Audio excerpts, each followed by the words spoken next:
Call to order the, oh, and my computer screen just went away. Oh, there we go. The December 3rd, 2025 Select Board meeting. It is 7 p.m. The meeting is being streamed live on YouTube and on Verizon Channel 31 and Comcast Channel 9. And we will start with the Pledge of Allegiance. Pledge of Allegiance to the flag of the United States of America and to the republic for which it stands, one nation, under God, indivisible, with liberty and justice for all. I will review a short agenda. We have budget meetings tonight, and the department budget presentations are from the police department, fire department, health department, technology, and public works. Chief Clark, would you like to start? So, kind of just some preparation for down the road in the future. Deputy Chief Amendola is actually going to be doing the presentation tonight. Great. So I'll be able to pick on her or throw stuff at her if we need to, but she'll be leading the presentation. Fantastic. Right. Thank you. Thank you. Please hold your applause for the end. I know that you guys, most of us know everything we do here, but if you don't, we'd like to have a brief overview of the department in the past year. So the mission of the PD, it matters to us that our people know our mission. It's to provide exceptional law enforcement services to our community while preserving its unique character and addressing specific safety needs. We focus on building lasting relationships with the residents and maintaining our rapid response capabilities. Our vision is to always protect the life, property, and the constitutional rights of our residents by hiring only the best employees and continue to keep them highly trained and held to the highest standard. And just on a side note, just in policing in general, we not only hire the best, if you're not the best, we have no problem saying you don't belong here and thank you anyway. So, do we succeed? I believe so, yes. For those of you who don't know, some of the Reading's awards, Reading was named the 26th safest city, I know it's city, but in America, according to Visual Capitalist. We received the AAA Gold Award this year for our traffic enforcement initiatives, named the 29th safest place to live in 2025, and named the 20th safest city in Massachusetts in 2025. And why do we succeed? Well, I believe it's because of all the community support from the select board, the finance committee, town meeting, the school board, our town manager, all the town staff, our residents. You guys, we have a very competitive union contract. We are one of the only police departments I know that is always at full staff. We're never hurting. We have 46 sworn spots and we have 46 all taken. And the town also offers great benefits. We have very high standard in our hiring practice. We look for the most well-rounded candidate who can not only stop crime, but is also out there to de-escalate situations and engage in the community. We ask our officers to be out there visible, and with that, it deters a lot of crime.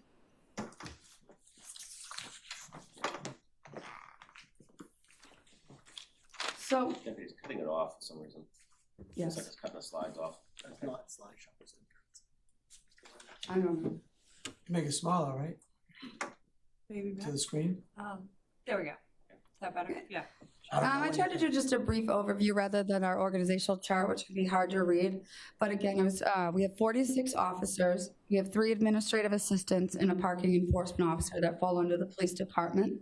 We're broken down into 4 divisions. We have a patrol division, which is run by 2 lieutenants. We have a day and a night.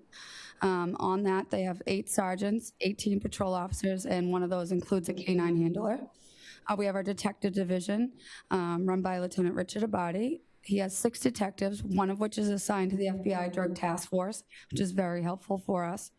He also has the 2 school resource officers and 2 comfort dogs in his division. Support Services is run by Lieutenant Christopher Jones. He has an administrative sergeant. We have the new CSO, who is doing awesome. We have a respond advocate that helps us follow up on all domestic violence concerns. That is a nonprofit that's not paid for by the police department. We have an armorer and a fleet manager. We also have the traffic and safety officer who oversees the 15 crossing guards in town. Next slide. So I know nobody likes to talk about themselves, but I thought it would be interesting and very good for you guys to know a little bit more about me and the chief and how much we really care about law enforcement in Reading and also in the state as a whole and our leadership and what we bring back to the community. So just so you know, Chief Clark he is on the Middlesex County Chiefs of Police. He's the vice president. He is the chair of NEMLEC Standards Committee, so he oversees all the NEMLEC policies. He's a member of the Massachusetts Chiefs of Police Association Behavioral Threat Assessment and Management Violence Risk Assessment Committee. He is also on the executive board for the Greater Boston Police Council. And a little bit about myself outside of our department.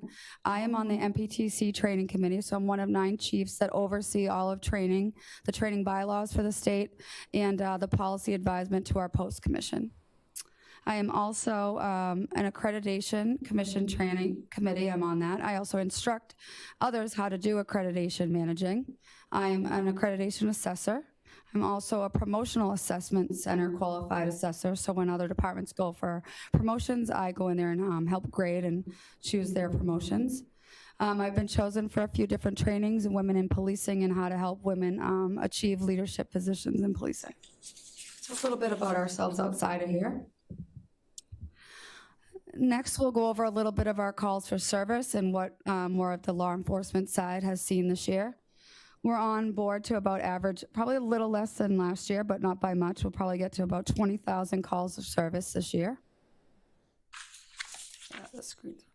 One of our top calls is domestic violence and mental health calls.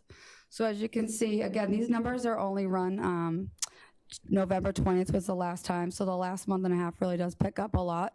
But our domestic disturbance is down a little bit, but probably be on point for almost the same. We had a lot of domestic assistance calls this year. That's up pretty high, 346. Our mental health related calls are slightly down. Maybe that's the end of COVID. We have to study it a little more, and I'd like to talk to the coalition more, maybe what they're thinking it might be down, but it's a great thing. I also think medical care is easier accessible now than it was a couple years ago. Section 12s are the same. That is when we send someone to the hospital for an evaluation from a doctor because we either feel they're suffering from a mental health crisis or suicidal at the time. So those are down, which is another very good thing in town. Again, one of the things that we do the most here in Reading that I know from outside of our other communities is we make a lot of motor vehicle stops. We feel that, obviously helps with our traffic problems because as you guys know, probably even what you get a lot as select board members, traffic concerns around town are a lot. Safety matters a lot, obviously, but also deters a lot of crime. So this year we've already had 2,600 motor vehicle stops. We tried to break them down a little bit so you guys could see, what in town goes on.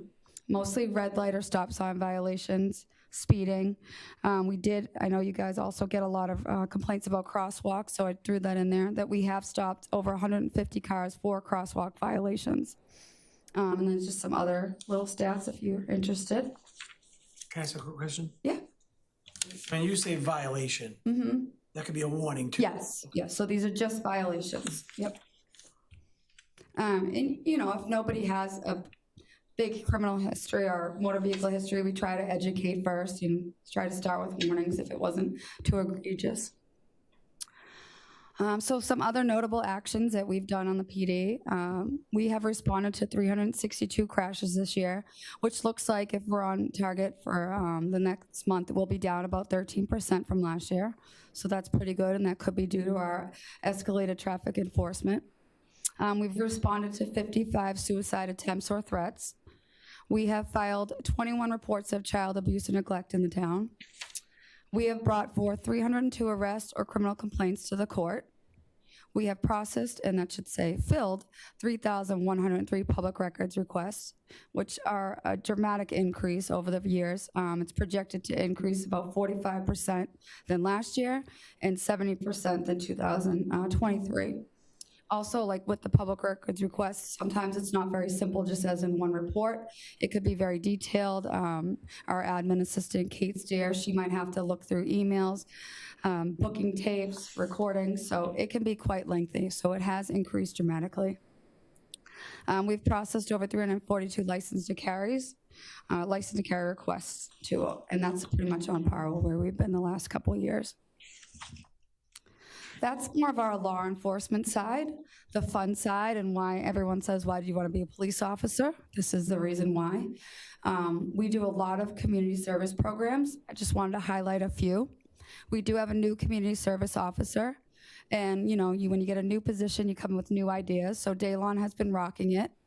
He started, it was called Cuff to the Mic. We did karaoke with the seniors at the senior center. I have the worst singing voice ever, and I told him that. So I did a one-word song. We did not drink, but we sang tequila, and so that went very well. They had a blast, but it was so fun. They've asked us to do it again. We also now have started a certified car seat installation where we offer about 2 Saturdays a month for anybody, resident, non-resident, to come in, because a lot of departments don't do it anymore. We like to offer it. You can also schedule it by appointment if the Saturday doesn't work for you. So we have a team of car seat installers now. Is there any video of you singing by chance? Maybe a little bit, just a little. I'll send it to you. He also started Family Feud. We did that one at the residence at Pearl Street. Again, they had a blast, very fun. He brought bingo to Peter Sanborn Place. So he is out there, especially really getting with the seniors where we were lacking a little bit, but he's doing great. So those are the new programs and some of the ones that we have been maintaining that we love. And Chris, I hope that point for us, right?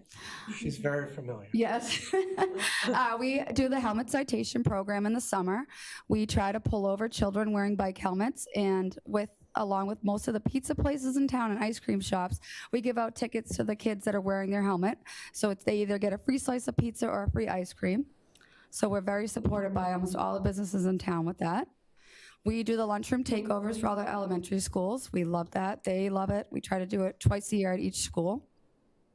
We've continued to offer our RAD, rape, aggression, defensive classes to women.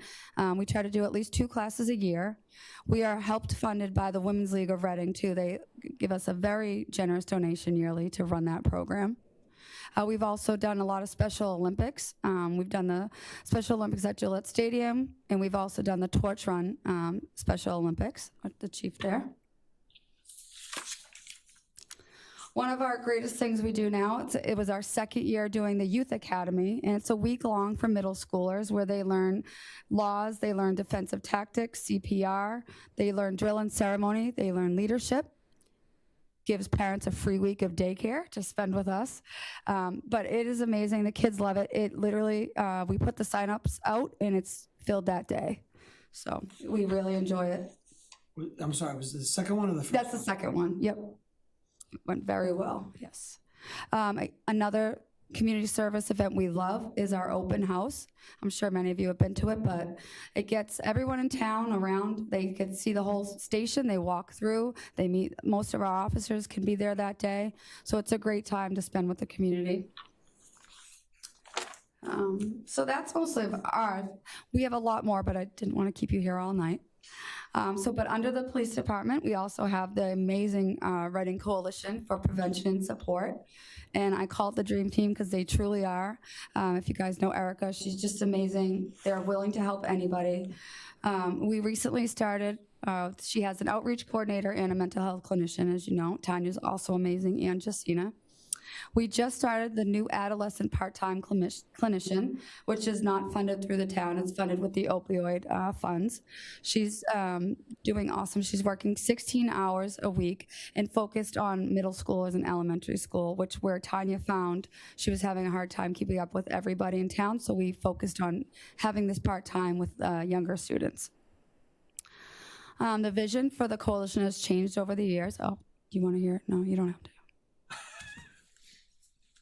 The vision for the coalition currently is a community-wide coalition focused on substance misuse prevention and mental health awareness within the broad context of a healthy community in which the life is a priority for all who live, go to school, and work in Reading, Mass. Our vision is safe, vibrant, and a healthy Reading in which all members, young to old, engage in making healthy decisions and actively work together to ensure that today's resources shape tomorrow's strength. Their mission is to promote a healthy community environment so that everyone who lives, works, or goes to school in Reading can enjoy an optimal quality of life. To address our problem that significant number of youth and adults in Reading misuse alcohol, drugs, and nicotine. The coalition focuses on 7 community changes strategies to reduce substance misuse and promote mental health. If you know anything about them, they're in the schools all the time. They do a lot of prevention, which is great, and I hope that's attributing to maybe why our mental health numbers are down. Some of our other numbers have been down. If you go on the next slide, Matt. Just a little bit for what they've done this year. They have, with their coalition, they've reached over 3,500 residents through prevention and clinical support. 200 teens were certified in teen mental health first aid in the high school. They helped screen 477 students were screened for substance use and mental health. By them filling out the survey, we really know what to focus on with the youth at that time. 225 of them completed the opioid prevention education class. 17 students supported through chemical health education. So those 17 students were probably caught with marijuana or another substance, and they had to take this chemical health education. But 17 is pretty low from what we've seen in the past, so another great sign. Tanya has had 319 clinical visits, and 293 of them were post-crisis referrals. So that's up 15% from last year, but Tanya looks through all of our calls daily and sees who could use a follow-up call from the clinician, so she's out there reaching out. We've also had 82 residents matched with our providers through Interface. So we match up residents with mental health follow-up care. Tanya's for short-term, but we want to help set up long-term care for our residents that need it. We have also, our coalition oversees our tip 411, and we have responded to 79 anonymous tips that have been handled through that. And they had a 25% increase in services using the opiate abatement funds. So those were very helpful. So that's the coalition. I'm now going to get into the very fun stuff of the personnel expenses on the police side. So our current salary is about $6.5 million. Our projected FY27 is $6.7 million. Most of that, which you don't see on the slide, is just our regular increases for salary with union contracts or the town increases. A few lines that you'll see shifted around. Police overtime, we are asking for an increase of $55,000 to that line, but the only new money is about $40,000, which is 1.25%. We're transferring a few lines. We no longer have cell monitors. We don't use civilians anymore. We only want police-trained officers monitoring our detainees. So we no longer need them, but we need the money still for if a detainee goes to the hospital, we still have to go with them, so that costs us police overtime. The school crossing guards have also, we've downgraded a few of our posts because over the years it's actually hard to fill the crossing guard posts with full-time crossing guards, but also as community needs change, a couple streets with young kids no longer need that crossing anymore. So we're down to less crossing posts than we used to have, but we have been using that savings to offset some of our police overtime. So we want to move 30,000 of it's going to go to the police training line. The other 12,000 is going to go to the police overtime, as well as that cell monitor line. And another thing, if you see our overall budget, our level 1 budget, it might look like the specialists were increased a lot, but it's really, we're moving. Specialists are what we were talking about, the support services. So the traffic officer, the community service officer, they're specialists. They get paid the same as detectives, so we're now moving them to the detective line instead of police officer line. So it's just a change in the line.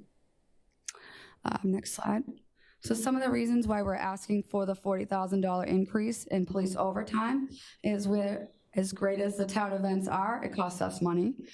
So we're required to have details at the Fall Street Fair, the Bear Gardens, the Pride Parade, the Winterfest, Shop the Block, the holiday tree lighting, menorah lighting, and then any night meetings that our officers are required to go to represent the police. So that's the overtime. Training is always to keep up with what we want our level at. We need more money for that, so we were asking to move that 30,000. Some of it is state required training, but we also like to get, we have our own instructors certified in de-escalation training, firearms, less lethal training, defensive tactics, CPR, mental health aid for officers and active shooter response. That's very unheard of in other departments, but we want to make sure we're the highest trained. It also helps our accreditation needs to have our own trainers in each one of these. So by having our own trainers, we can easily schedule a training with our own department. Like currently today, we had our TASER training and our SHIELD training, de-escalation training. So we like to also provide leadership training. We have so many different things in policing: leadership, de-escalation, tactics, then we need to know the law. So training is invaluable to us, so that's why we're asking to keep that money. Another thing is when I went to the police academy, we had to pay for it ourselves. No longer, again, we are at full staff, but we don't have the line out the door trying to become a police officer anymore. So we now want to cover the cost of the police academy. It's currently about $3,000. So we started this year with starting to pay for our recruit academy. So that is the police personnel expense additions. Next is our dispatch and coalition, which are very small increases. Dispatcher increase, they have a salary right now at about $750,000, and it would go to about $752,000. It's only a 0.33% salary rise, and that's because one of our highest paid dispatchers retired this year. So overall, a very small increase. We also get about $80,000 a year from the E911 grant that really helps offset that budget as well. Dispatch has 10 dispatchers and 1 dispatch supervisor. The coalition, same thing, it's just really salary increases. They're gonna go from about $267,000 to $275,000. The operational side, currently the police operational side, we have budgeted $374,000, and we're asking for FY27 to be at $392,000. You could see there's just a few lines we'd like to add to. Police weapons and maintenance, ammo costs have risen. They continue to rise, so we need to keep up with that. Professional tech services, we're asking for $1,000 in that. As all technology, that our TASER iCloud storage cost has increased. Supplies and equipment. Again, with technology, we now use e-citations, so we have e-citation printers in our cruisers. Those were given to us on a grant from the state and the paper. Now we have to replenish it ourselves. The grant is no longer. We also have been buying handheld translators for officers on the street to be able to speak any language to whoever they come into contact with. Our radar units as well, the service fee has increased. Our public safety supply, we're asking for just a nominal amount of $500, and that's for our community event supplies. You know, with all of our community events, it's all to build trust with the community. So the more we have and the more we can get out there, you know, our badges, our sticker badges, everything really helps just build trust with the community. Cruises is our biggest increase we're asking, and that's because our vehicle and equipment just has had that much inflation rise, about $10,000. And that's to outfit a cruiser with its equipment as well. The operational expenses for dispatch and coalition are very small, and I'll remind you that we did level fund last year, these 2 budgets, so we're only asking still for a small increase. The professional services line, we're asking for $1,000 for dispatch, and also $1,000 for their software license. So that would bring it up to $41,000 for FY27. And that's just the increase in our state licenses that they need, as well as the technology that goes with the emergency medical dispatching. The coalition, again, another small fee. They're gonna go from $41,000 to, we're asking for $43,000, and that's just for their educational materials and other expenses. Again, they do a lot of proactive and prevention, so they need their training materials basically to help them with that. So overall, for our total budget of the police department, it's a 2.59% increase. We also have goals for the year FY27, and that encompasses why we have the increase of 2.59. We want to retain all our valuable employees that continue to provide the highest level of service by instilling trust within our community. This can only be achieved by having the support of our participation at community events, giving officers a high level of diverse training, and continuing to competitively compensate employees for their hard work. We must also focus on the mental health and well-being of our officers for what they have endured on calls and their rigorous schedule where they have to work up to 18 hours a shift. That's our internal goal, and everybody here knows as a leader in a department, you have so much inside that you have to take care of and outside for the town. So our external goal for FY27 is to continue to keep Reading a safe and welcoming community by proactive policing, being visible, approachable, and ready to answer any call that we may respond to. We will strive to continue our great partnerships and relationships with many town organizations, businesses, and other departments. And that is all, and I've been losing my voice for 2 weeks, so I apologize. It's all that singing. Yes, exactly. See, I should have done it. Anyone want to start with questions or comments? Okay, or Carla? I need the slides back. You need the slides. So Jackie's running the Oh, slides. Jackie, can you put the slides back up if you don't Turn the mind? heat on. It was one with all the stats on, I think, Mental arrests and, no, it was, Oh, the notable one? Those are the calls for service. no, it was all words, it wasn't a graph. Oh, okay, it's about 3 slides down. Yes, that one. Yeah, that one. So how does this one, A, compare from previous years? And B, how does that compare with, I'm not gonna say peer communities, oh, sorry. Sorry. So on this slide, on the other slides, you had, 22, 23, 24, and this one you don't. So I'm just curious how this compares to. I just didn't want to hit you with too many graphs and charts tonight, that's all. Is this a major increase, the same? Yep. I see the, 2023 is there, but. And what, the towns that touch us, Wilmington, Wakefield, Stoneham, Melrose, how do we compare? Do you guys? No, I don't have an answer on that right now. And we can reach out and ask them. I don't know for No, sure. it's not a big deal. I'm just wondering how this compares to previous years for us, I guess. The suicide attempts and threats is a little low, but it's pretty much on par with last year. I don't know if you remember Yeah, so just, we're also getting, Actually, sorry to interrupt. Okay, if I speak, Melissa? Yeah, absolutely. Actually, I have my thoughts. All right. Remember, these are only run up till November, so it's tough to come in front of you and say the percentages, but with some of them, we knew for a fact, like, we are projected with a decrease in car crashes. We think it's a direct result of the extra traffic enforcement, so we can definitely show that. The public records are correct, so we can definitely show. Some of the other ones, like the calls for suicide attempts and threats, are, they're up there with last year. We're also coming into the fire department, will back us up on this, we're coming into the time of year where we're, the holidays, Yeah. the cold weather, so we're probably gonna be right at that, if not more. Sorry, But- so, yeah, so we had 70 last year. Sorry, I have all the info here. 70. So we had 70 total for the suicide attempts and threats last year, and we had 82 the year before. And then the 51A, we had 37 last year and 38 the year before. That's the child abuse neglect, Yes. 51A. Can you pinpoint this PRR stuff? That's just crazy, that number. So, sorry, I can tell you that since they changed the law, what has happened now is at the beginning of the month, every lawyer out there, law firm requests all the traffic accident reports for the previous month. And they start contacting people to hopefully get people to sue. Oh, so the ambulance chasers? Yes. Wow. So, that is, we've seen it now with, they've really told us not to charge, and they've limited or made it harder for us to charge for public records requests, to make it stuff more. Who has?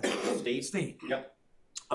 Result, we're getting more and more people that are, some people are just nosy, some people are, colleges doing it for a paper. Yeah. Some are doing it, news agencies, just to see if they can sniff around for something and have a news story. So we get requests and then sometimes they don't even come and pick them up. And they just sit there, but we have to process the request. So that's why we've seen such a dramatic increase. And as the deputy said, Most of them, the accident report ones, those are fairly quick. We have a system that redacts dates of birth, social security numbers, that kind of stuff. The bigger ones, when they're requesting phone recordings, radio recordings, everything, those get So high. you used to have to pay for it, and you had to pay the salary of the person that was doing it. Now it's all free. And we can't, the state says, That's a good way to have a Here. conversation. the state says you can't charge anything. Nothing. Well, it's so minimal that it's not worth the billing for it, to be honest with you. But we have seen a dramatic increase every year anyway. But especially it's the car crashes. It's the December 1, boom, they get a whole bunch from law firms. And our chiefs across the state pushing back on this? We've tried, but it's all about, the whole push was transparency and opening up and letting people see what you do, so there's nothing being hidden. And like I said, the big ones we usually get is when it's somebody, some nationwide group that just randomly picks police departments and sends this thing in for all your arrest reports dealing with suicides or domestic violence for the past year. For research. Yep. Yeah. And then we have to go through and redact, because you have to go through and make sure there's nothing to do with juveniles. It's a very time-consuming process. That's horrible, sorry. I'm good. Chris? I just had a follow-up on that. I thought so the police department is separate than town hall with the public records request? Yes, so we have to be separate from Laura because of the information we see. I understand that aspect. I mean more of the time involved. So what you're saying is somebody can make that request that you mentioned, they can ask for the whole year's worth of stuff, and someone could spend like 30 hours doing a request and you have to give it to them for free? And we have 10 days to give it to them, and if we needed an extension, we have to write that into the Secretary of Public Records. So somebody at the state came up with this brilliant idea. Yes. I mean, I don't know what to say to that. That just sounds ridiculous. So why doesn't, same token, town hall, then just give the whole thing away too? Why, if we're so committed to transparency, why doesn't town hall just give 30 hours worth of stuff away for free? I mean, it just doesn't, you can't have both. And I just think it's ridiculous that we can't recoup that money. Especially, look, the increase on that is lunacy. Yeah, we've had to shift around, like Kate Steer used to help a lot with license to carry packets. Now she's like fully involved in this. Like, wasn't it like 4 hours before or something like that is what you? It was not much at all, yes. Yeah. Yep. I don't know. I have other questions, but Karen was next. Oh, no, keep going. Oh, all right. So without mentioning personnel, because we're not going to be talking about people's jobs at this point, but your budget increase was 2.59% Yeah. in total. So what would you do if you had to cut the 0.9% off that? Because of a failed override or whatever else, like, because I was running the numbers as you were doing it, and I'm like, ooh, they're pretty close to 2.5. And like, I know it's not perfect, but is there something that you could see to be able to get that number down? Other than employees. I'm not going to ask to any staff members to be cutting people. I'm just, is there anything else? Honestly, Chris, we, like the deputy mentioned, we level funded dispatch in the coalition last year with the raise, with the way inflation's going up, that was a cut. We didn't put in exactly what it costs us for cruises. We're still not anywhere near what it costs us for cruises. Ammunition's going up. We have state mandates of how well we train, but we also don't want to become where we train at the bare minimum. We're always doing more. So something would have to come out. Could it be community policing, which we don't want to do, cut back on community policing and reaching community outreach, because that's how we have gotten the public behind us and trust and built all that. And we have spent years building that trust with this community. And I think we've achieved it. Is it perfect? No, there's still some people that don't trust the police, but I think we've really gotten the trust behind us. So something would have to suffer. We didn't mention it, but we cover a lot in our budget with grants as well. Like our protective vest is covered half by a grant. Some of these community events are covered by a grant. The K-9 is covered by a grant. So we are trying to find as much as we can outside of the department. But like the chief said, about 10 years ago, maybe more, we didn't have any community service programs. All of a sudden, everything got cut. It was awful. We didn't interact with the community. It was very different. It wasn't motivating for the police officers, so we wouldn't want to see that. I know if you make us come up with something, we'll figure it out, but. In partnerships, we work a lot of partnerships, like the Women's League of Reading is extremely generous with keeping the RAD program running twice a year. The Trooper Tamara Bucci Memorial Fund is going to be helping sponsor the Youth Academy. The Senior Citizens Dinner that we just did, I know the town manager the other night mentioned Harrow's. Harrow's donated all the food to that. It cost us nothing. So a lot of stuff we do that we work with partnerships that we don't touch the regular budget for. The drone program, for example, we had some seizure money come in. We used the seizure money to pay for the drone program, so it didn't cost the taxpayers anything. The 2 comfort dogs were donated to us. And we had donations help cover a lot of that. And the vet, when she was downtown, didn't charge us for her services for the dogs. So those are cuts we try to kind of, in fees, we looked at fees, we're at the max for state fees that we're allowed to charge, because we're actually regulated by the state what we can and can't charge. So I think I know, to streamline the presentation, I understand you can't include everything, but what you just mentioned there would be helpful to summarize as well. Like anticipated Harrow's was $1,000 or however much, and this way here you can present it to show that it is 2.59, but in reality it should be 2.7. Or, you know what I mean? Because there's obviously going to be difficult conversations in the future, and the closer everybody is to 2.5, the better. And I mean, and if you tell us that my boss comes to me and says, these are your marching orders, we'll make it work. If you call 911, we're coming. It just means, I think our fear is we go from being proactive to become reactive. And we go back to 10 years ago. And that's what we don't want. So we get it, we understand, we'll follow the orders, we'll make it work, but it will affect something that we do. Is there any vehicles to sell that are too old, or how are you holding on to things? So we hold on to them as backups. And what I want to explain is, so let's say we have a SWAT call out. We've had one back in the fall where a person was armed with a handgun that was intoxicated. So the entire shift goes down, surrounds out. We start evacuating the neighborhood, waiting for Nemlik SWAT to come in. We have to backfill to cover the town of Reading. So Stoneham, Wakefield, and North Reading will come in and cover the town until we can backfill. When we backfill, they need cruises. So they're jumping into all the cruises that we keep, or if a car goes to the shop, has a recall. We had a year, we had 5 cruises get recalled last year. They also all have over 150,000 miles by the time we put them into a backup. And that's driving mileage. They usually have about 250,000 idle mileage sitting in a car crash, running radar and stuff. So they're beat. By the time we get rid of those, we don't get anything for them. A lot of times that we give them to the DPW and they use them for spare parts to help replace some of the cars that are there, and they basically strip them. Yeah, I'm just thinking more granular, where we have to insure and maintenance and all these other hidden numbers that may or may not be in your budget. It might be in the town's portion. So anything that we can. We work very well with Mike Pontone, who does the head mechanic over there, does everything. When he comes to us and says this is end of life, we don't dump money into an end of life project. We try to keep a couple of spares, but if it's an end of life, we just get rid of it. So it's not costing the town money. We're very cognizant of that, but we do need some spares. Yeah. Thanks. Karen? I don't really have much to say, but thank you very much. And I love the presentation, and it's really nice to see you in the community. It was great, and I appreciate all your efforts to try and get it down to 2.5 if you can, but thank you. Thank you. Karen, I think I saw Karen online. Do you have any questions or comments? Yes, I do. My hand's up. Can you see that? I can now. I could not before. Yeah, thanks. Great. Yeah, I appreciate the effort that went into this presentation. And I know you folks do a lot of community outreach, which is terrific. And I'm just going to echo some of the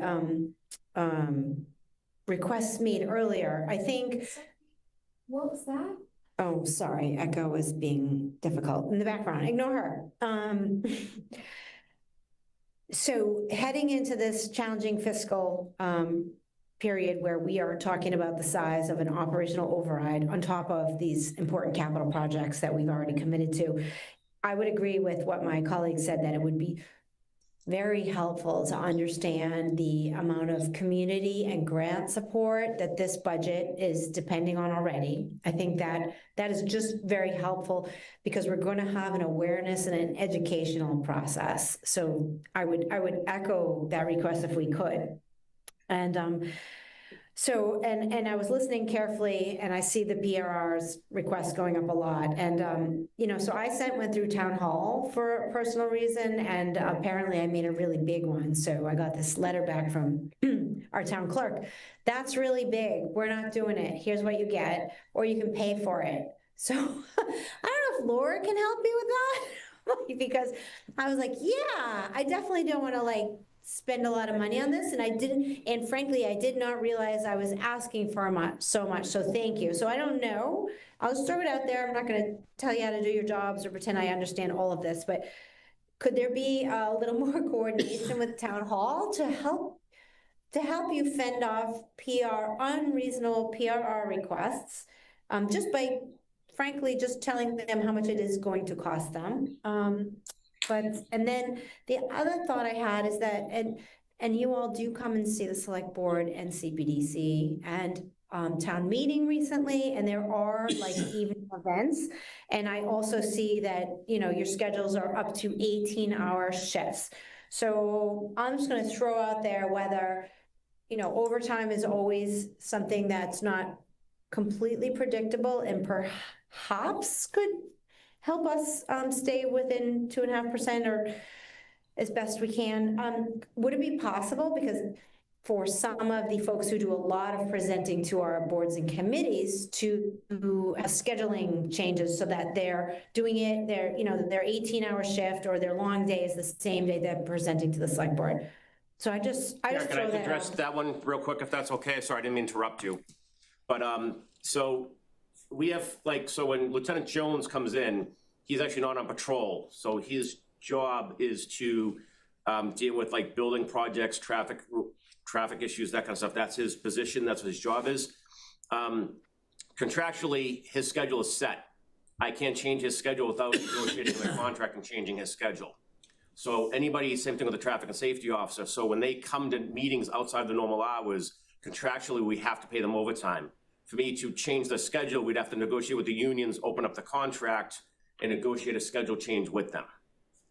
That's really helpful to know. So then I might suggest that the next time that we go into contract negotiations, you know, you're able to say, quite frankly, this is a position that is going to have some nighttime requirements. Let's put that into the negotiation. Is that fair? We can ask, the union can say, nope. And yep, it's going to cost you this much in raises. It's always a conversation, but it depends on how willing the union is to work with us on that. We're very lucky with the 3 unions I deal with, but that's always an issue.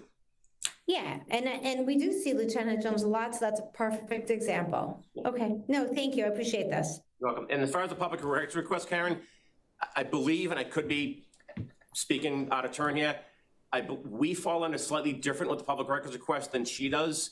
And I know from the state, in the state secretary's office, we were given guidance about what we can and can't charge for. If we could charge, trust me, we would be, but we fall under a different aspect than Laura does, and that's why we're not allowed to do the same as her. But again, we'll look into it to make sure, but we do fall under different regulations with them. Yeah, I'm not surprised about that either, I guess. But yeah, you know, it's worth it. She's great at, you know, or yeah.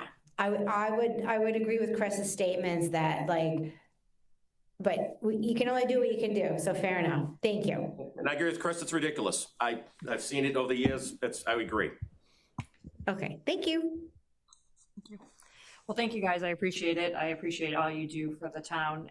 I just wanted to touch some points. I love the Youth Academy. I think that's a great way to get the kids, you know, involved with the police department, be comfortable with you guys, familiar faces. I know the officers are in the schools, but I think that's awesome.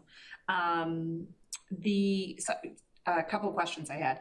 On the PRRs, you said the law changed. Was the law change with, it took away the monetary charge? It took away the charge for the paper itself, which was like 10 cents piece of paper, plus the cost of the personnel that's doing it. Got it, okay.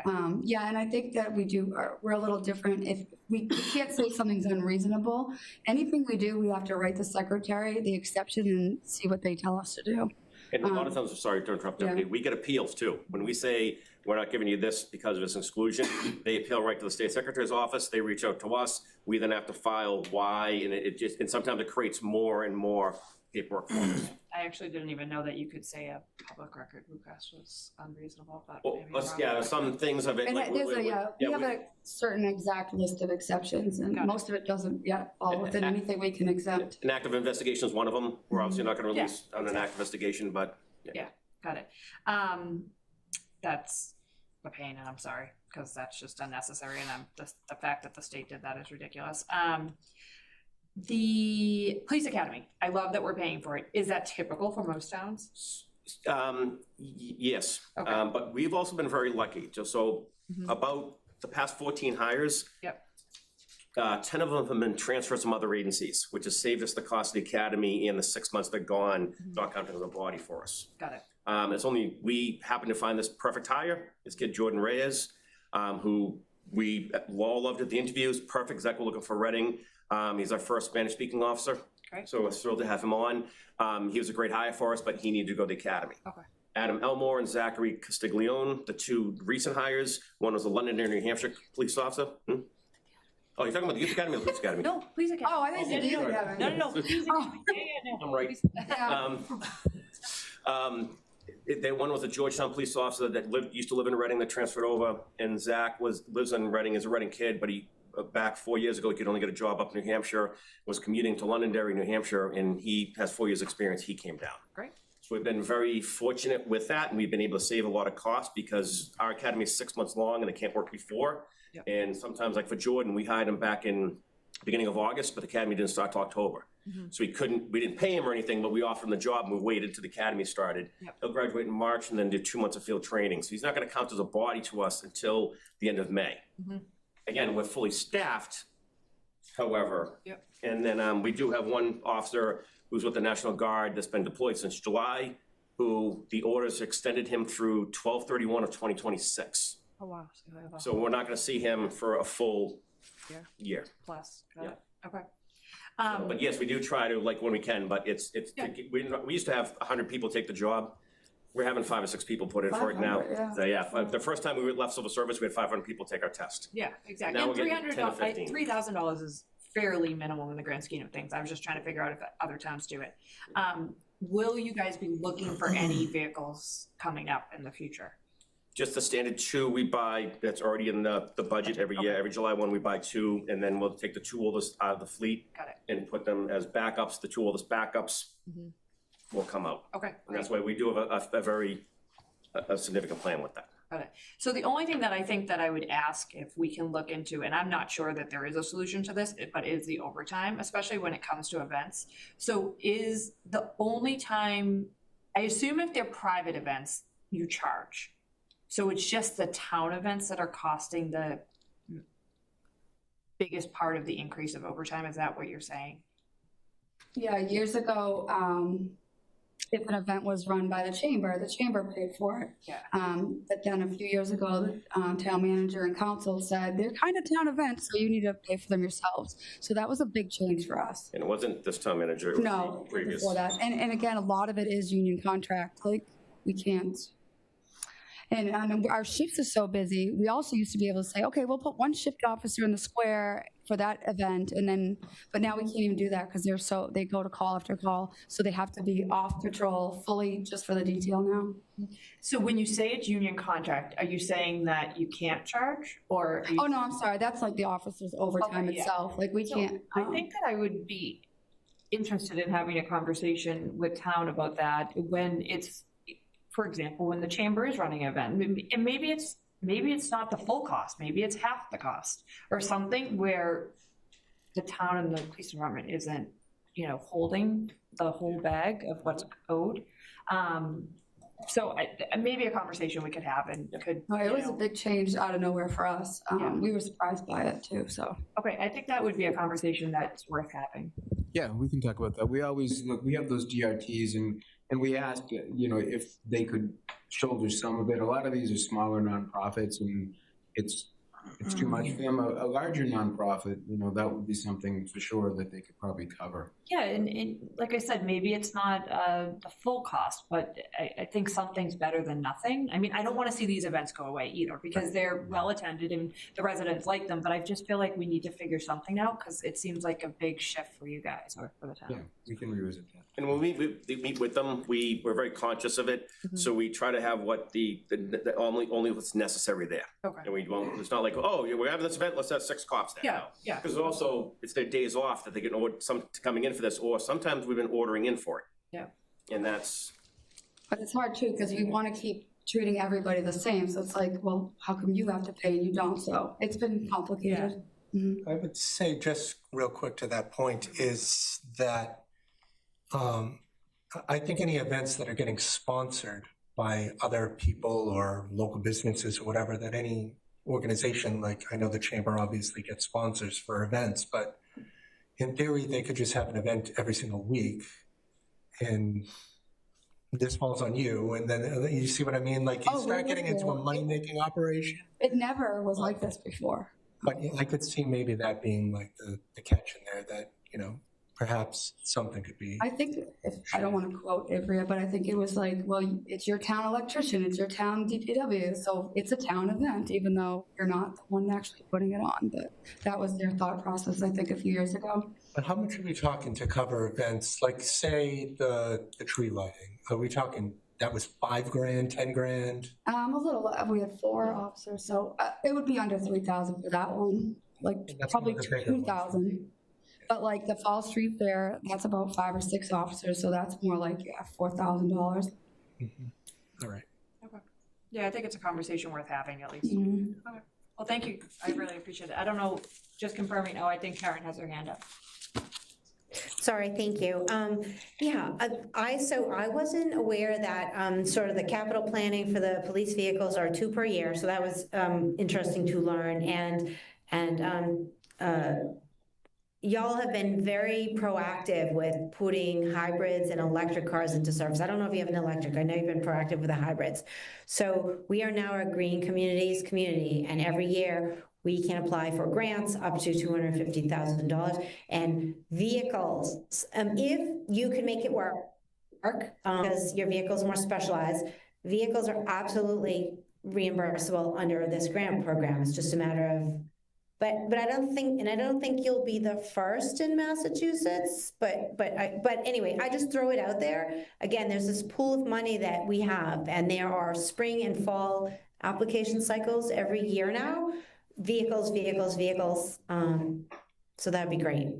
And thank you for already, really putting a lot of time and energy into converting your fleet as it is. We do have 2 electric vehicles for the parking enforcement officer and the coalition. So anybody that's not a response, we are trying to get an electric vehicle if possible. Yeah, right. And I know the issue was a couple of years ago was like, you weren't seeing electric vehicles in mainstream. I don't know how to categorize it, but just, that's an easy one and it is definitely valid. So if things are changing and you guys can make it work, that's an option.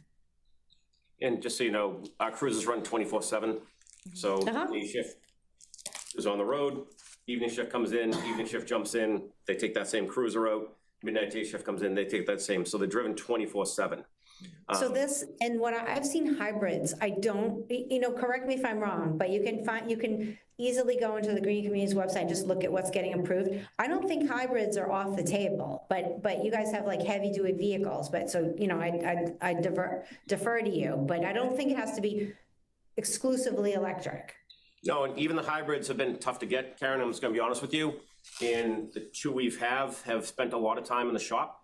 Because we run them 24/7, they take a beating with the radar, the radio, the emergency lights, they take a beating. They spent a significant amount of time at the shop and outside the DPW, because it's outside of the DPW's expertise. They've been sitting at the dealership, and they're also, it can take up to 1.5 to 2 years to get a hybrid in sometimes. So sometimes we've had to grab a gas car, and I've said this to the select board openly in the public when we first started looking, we're gonna do it when we can. It's just sometimes I can get a gas car in 3 months that's not Yeah. in the shop, and I can wait a year and a half for a hybrid, and the hybrids have been shown to go into the shop a lot more. Yes, they have. Well, they'll get better, but, you know, we had an interesting discussion last night about the trials and tribulations of getting a fire truck, and we didn't even talk about like hybrid or electric, but anyway, I just wanted to make sure you're aware of it. Okay, thank you. Thanks. Thank you. Thank you. Thank you, I appreciate it. Thank you. Thanks. Pull the great act, be careful. Yeah, it got really warm. It was freezing in here last night and now it's really warm.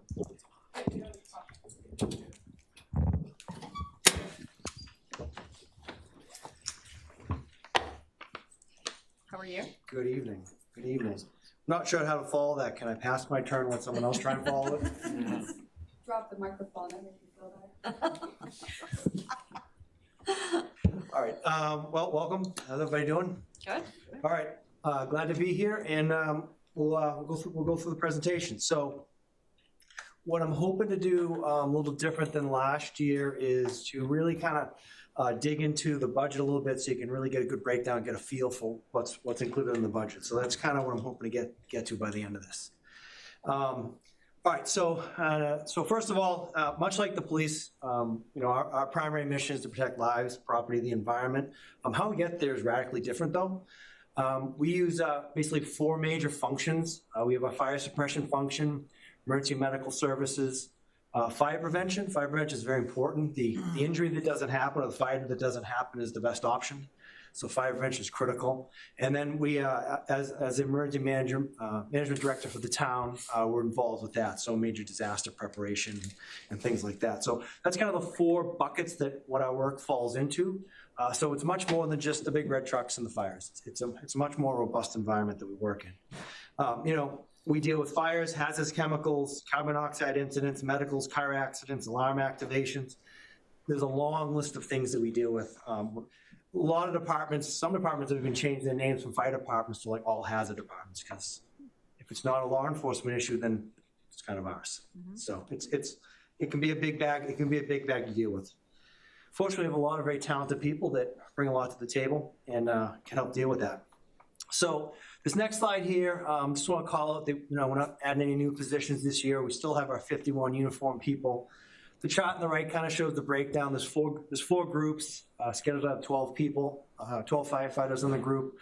We have our fire prevention officer in the front office with us, and then Assistant Chief Keogh and I in the front office with an admin assistant.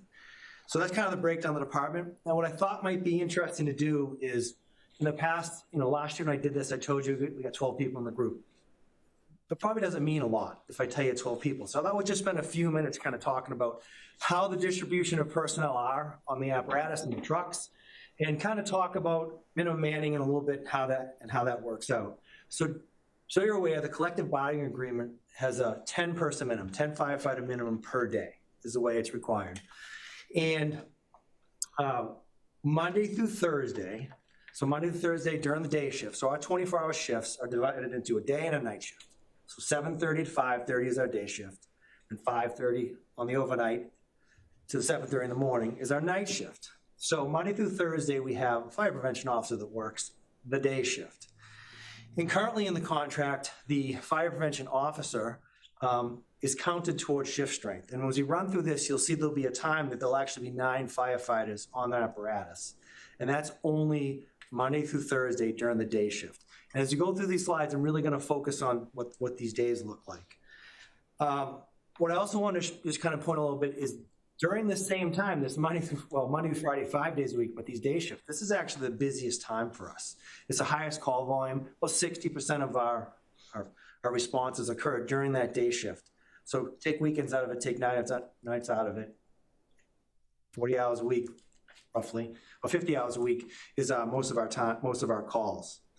So what I'm showing on this slide right here is just, you can see kind of, this is kind of what our department looks like. Out of the Main Street Station, we run a Tahoe with our command car, with our captain in the car. We have an engine, a pumper truck with the water. We have a ladder truck and a transporting ambulance. And out of our Woburn Street Station, we have also another pumper truck. So on Woburn Street, there's always 3 firefighters, a lieutenant and 2 firefighters over there. That's the piece when you hear multi-alarm fires and we're going mutual aid to other departments. The minimum staffing you can send mutual aid is 3 personnel. And that's for safety reasons and the ability to actually get work done. Okay, so when we get a minimum of 3. When we give, we get a minimum of 3. So our Woburn Street station, that truck always has 3 on it, and that's our piece that will go out of town when there's a large incident. Now, out of Main Street, if we were fully staffed, so we had all 12 personnel working, we'll have our captain in the car, 3 firefighters on the engine, 3 firefighters on the ladder, and 2 in the ambulance. What I'll just call out is a yellow 0. Unfortunately, in 2025, we achieved that 0% of the time. Now, that happened because we were down personnel, we had a number of retirements, and hiring has become difficult. I'll leave it, I'll open up and say that. It has been difficult.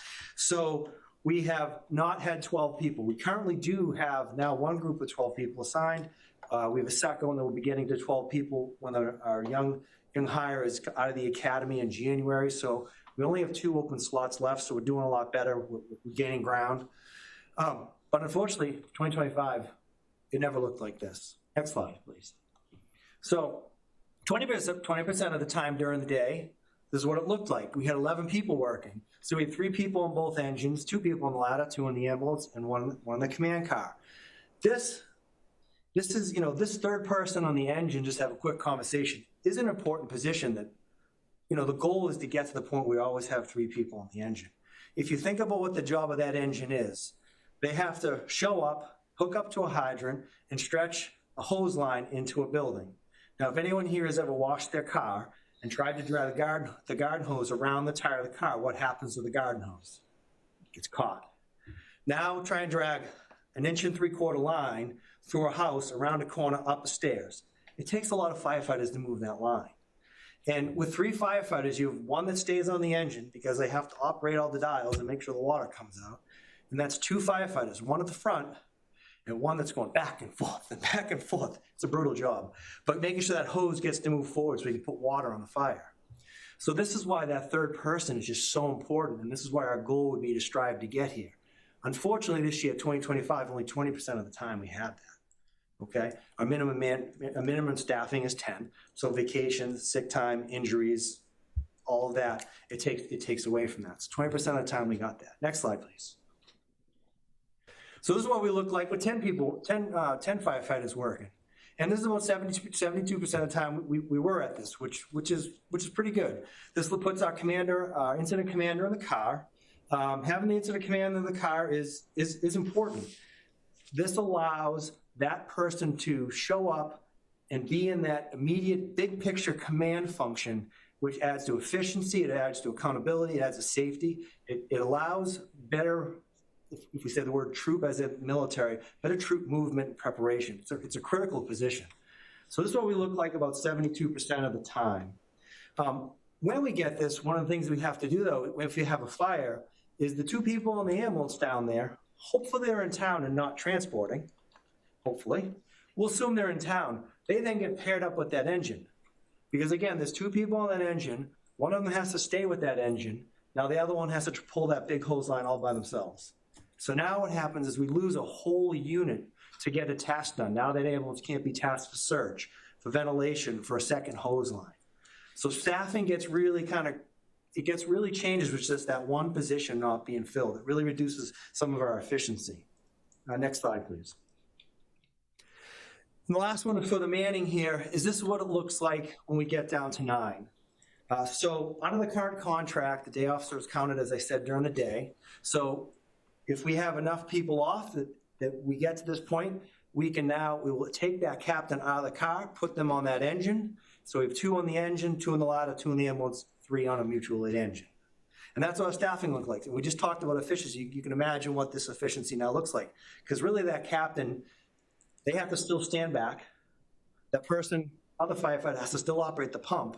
And now we have to wait for the ambulance to come, hopefully they're in town, to drag that hose line or do other things. So staffing can be, in the initial aspects of a fire, staffing can be really tricky for us. All right, next slide, please. There we go.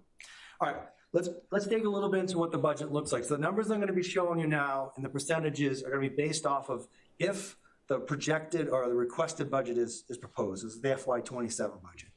So the total budget will be $6,818,000, almost $19,000.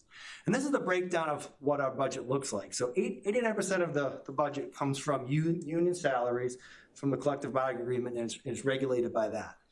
7% of that number comes out of non-union salaries, and 4% of that number is our expense budget. And we're going to dig into our expense budget now a little bit. Next slide, please. All right, so this is our expense budget. And I'm going to further break this. So if approved, the expense budget for this year would be $247,000, almost $248,000 for the fire department. Now, if we break that down, $31,000 of that is actually contractually owed money to the firefighters for their clothing allowance. They get a clothing allowance, so if their uniform gets ripped, torn, damaged in some way, it gets replaced. Okay, so that money, that can't touch that. That has to stay every year because that's obligated to them. The EMS, the $159,000. That is what it costs to run our advanced life support program. That $159,000 covers whether it's our supplies, it covers our fees to our licensing fees, our association with the medical facilities, you name it. If it has to do with the EMS program, that's that $159,000. And that's what's required to run it. And then the red slice there, the $58,000, I'm calling that non-EMS. That's kind of where I actually get to make some decisions on what gets spent. All right, this is what pays for new firefighters are hired to outfit them with their structural turnout gear. That cost is about $8,000. They also get about another $1,500 worth of uniforms when they get hired. So every time I hire them, I'm about $9,000 to $10,000 just to outfit them to get them ready. And that all comes out of that money. Piece of equipment breaks, comes out of that money. Our fees that go to being part of the Metro Fire community and the Essex County community that helps get us our mutual aid when we have large incidents, comes out of that money. So there's a lot that comes out of that $58,000, and it's just a small part of the budget. Next slide. I just wanted to show you here, just percentage-wise, what that means. So 64% of the expense budget goes to the EMS program. 23% goes to the non-EMS, and 13% is promised off to the clothing allowance for the firefighters. Next slide. Now, just as far as if you look at the whole budget, so if you look at the whole $6.8 million, less than 1% of what that budget is what I get to spend on outfitting the firefighters and repairing things and buying new equipment if tools lost or gas meters broken or whatever it is. It's less than 1%. And that 2.33% is what funds our very successful advanced life support program. So we get a lot of bang for the buck out of that. Next slide, please. So here's kind of the budget summary. So you can see the first column there is what was in FY26, and then the second column is FY27. Third column shows you the differences, and the percentages there. If you roll those percentages up, it's a 4.01% total change, FY26 to 27. And we're gonna talk about how we get there. The union salaries, all of those increases are per the collective bargaining agreement, and then there's a request to increase the overtime budget, and I'll get to that in a slide on its own. The non-union salaries, that includes a 1.25% COLA and steps, and we're going to get into the expense increases again in a few slides. So next slide, please. Overtime. So I put that up there, but truth be told, every administrator can't stand overtime. Overtime is not something that we really enjoy. It's hard to predict, and it's the bane of our budgeting system. So what I'm requesting this year is our increase from $530,000 in line item to $600,000. So when I came into this position, I started looking at the budget, looking at past budgets, and trying to wrap my head around what's been going on. I realized a few different things. So first of all, in FY28, so the end of FY27, end of this budget, per the collective bargaining agreement, that day offset that's counted will no longer be counted towards that 10th position. That's really good for our operational needs. It hurts the budget though just a little bit, because that means if that 10th spot is open, we have to hire for it instead of being able to just slip that person into it. So it's going to equal an increase in overtime. And some numbers that have been crunched in the, when we're thinking about this is it could be anywhere between $50,000 and $80,000 worth of an increase. That's what that line item is gonna cost by making that move. So part of this, a piece of this increase is we're preparing for this change coming up at the beginning of FY '28. Another fact is since FY '22, the overtime budget has only increased 5%. Whereas the base salary of firefighters, so base salary, not including premium pay and some of the things in the contract, has increased by greater than 17%. So the cost of overtime has gone up 17%, but the budget's only gone up 5%. And then since FY '15, 7 out of 10 budget cycles, we've required to transfer funds because that line's been underfunded. So I had a conversation with Sharon about this because one of my goals was I want to minimize coming back in April looking for more money, and I want to try and get us right up front and try and take care of some of these things that I just talked about. And working with Sharon, she believes that this increase in the overtime is reasonable and it will keep the overall town side budget at where we want to be. It's not going to put us over that. So she believes that this is a reasonable increase and would fit within the big picture when you're done listening to everybody's presentations here. What else did I want to say? I think that's it. So next slide, please. We can probably jump over this because I think we beat it up pretty good, but that was just showing what it looks like once the day officer isn't counted back to 10 people. So let's go to the next slide in the essence of time here. So let's talk about the expenses. So for the most part, we're level funding all of the expenses. I have 2 requests. The first one is to increase the fire ambulance service line item by $2,000. We're going to dig into that a little bit. Basically, that includes our service plans. So some of our equipment has regular maintenance, our heart monitors, our stretchers, they do a regular preventative maintenance on them, and we pay for a plan. So any repairs they make, it's pretty much paid for itself, because if we had to pay for each repair and each visit, it gets very expensive. And also like our medical service affiliation with the doctor.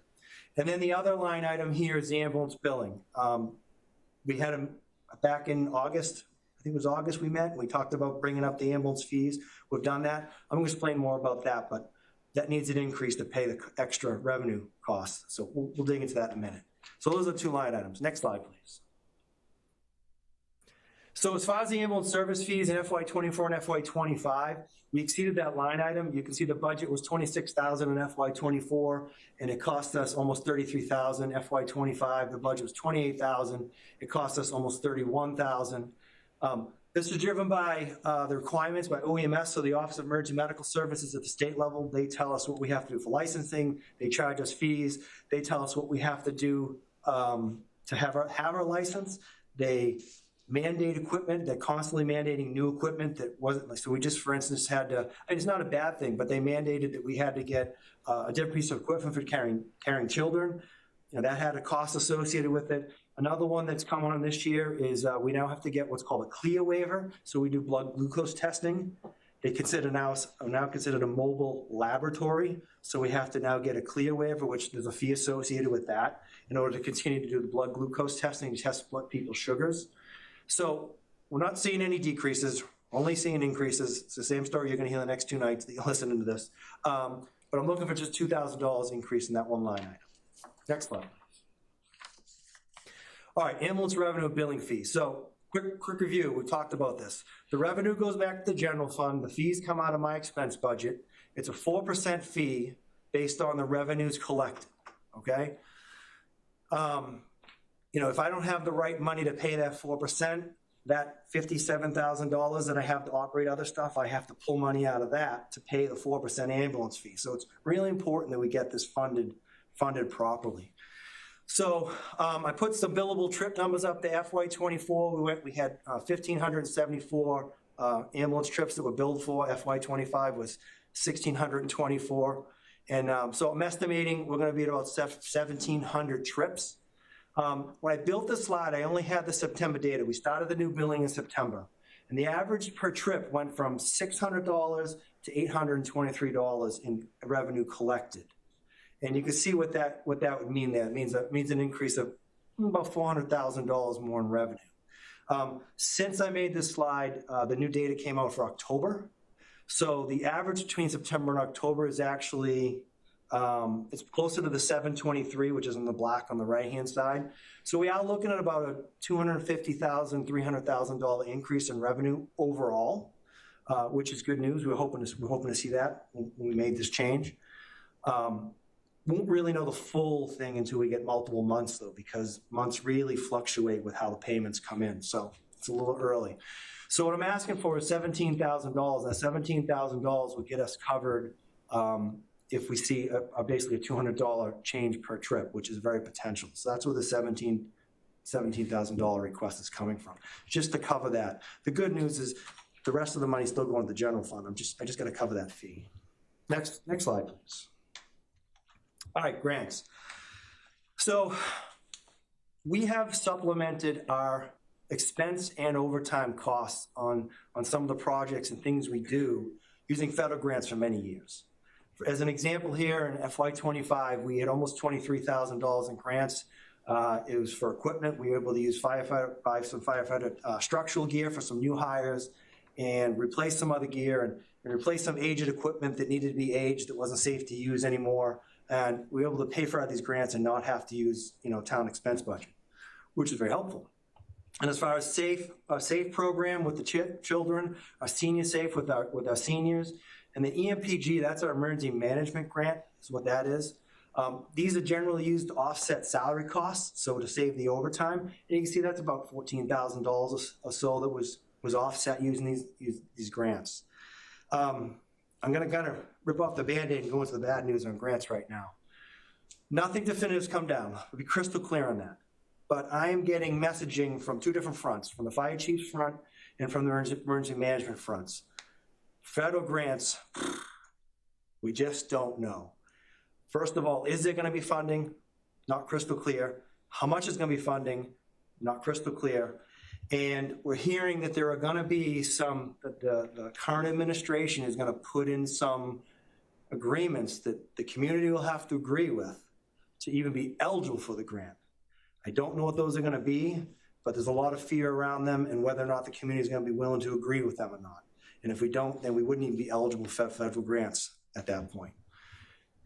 It's a little scary, but I don't really know. I don't have a lot of information on that, but I felt it really important that I give you guys that information because we have augmented our budget for years on grants. There may be no more grants for, I don't know, a couple of years or who knows. So that's a little bit of a problem. We're okay for right now.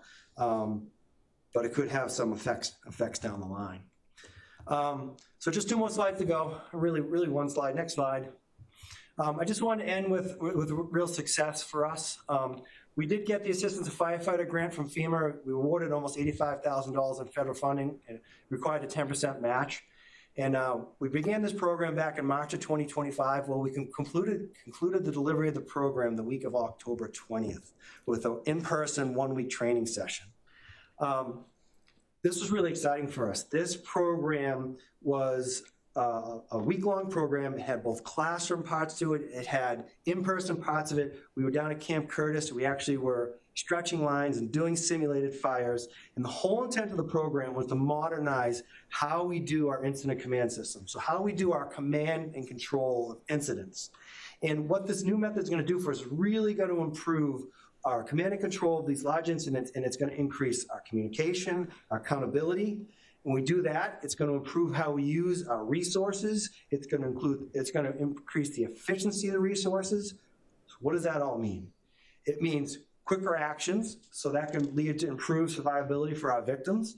It's going to lead to quicker fire control, which that always has lots of good things when we get quick fire knockdown, and it improves the overall safety of our firefighters and the people in the area on the scene. So this program was a really big program. It revolutionized how we do things. It's not going to it won't just affect fires. If we have other large incidents, hazardous material incidents, or large car accidents, it's going to change how we run these things. So efficiency is going to be better. Accountability is going to be better. It's a really big, exciting thing for the department. Next slide, please. And I just want to end because for me, this whole grant was one word. It was an opportunity. And the gentleman that taught the course or helped create the course is Chief Anthony Castros. And I love this quote, "We must rethink how we think."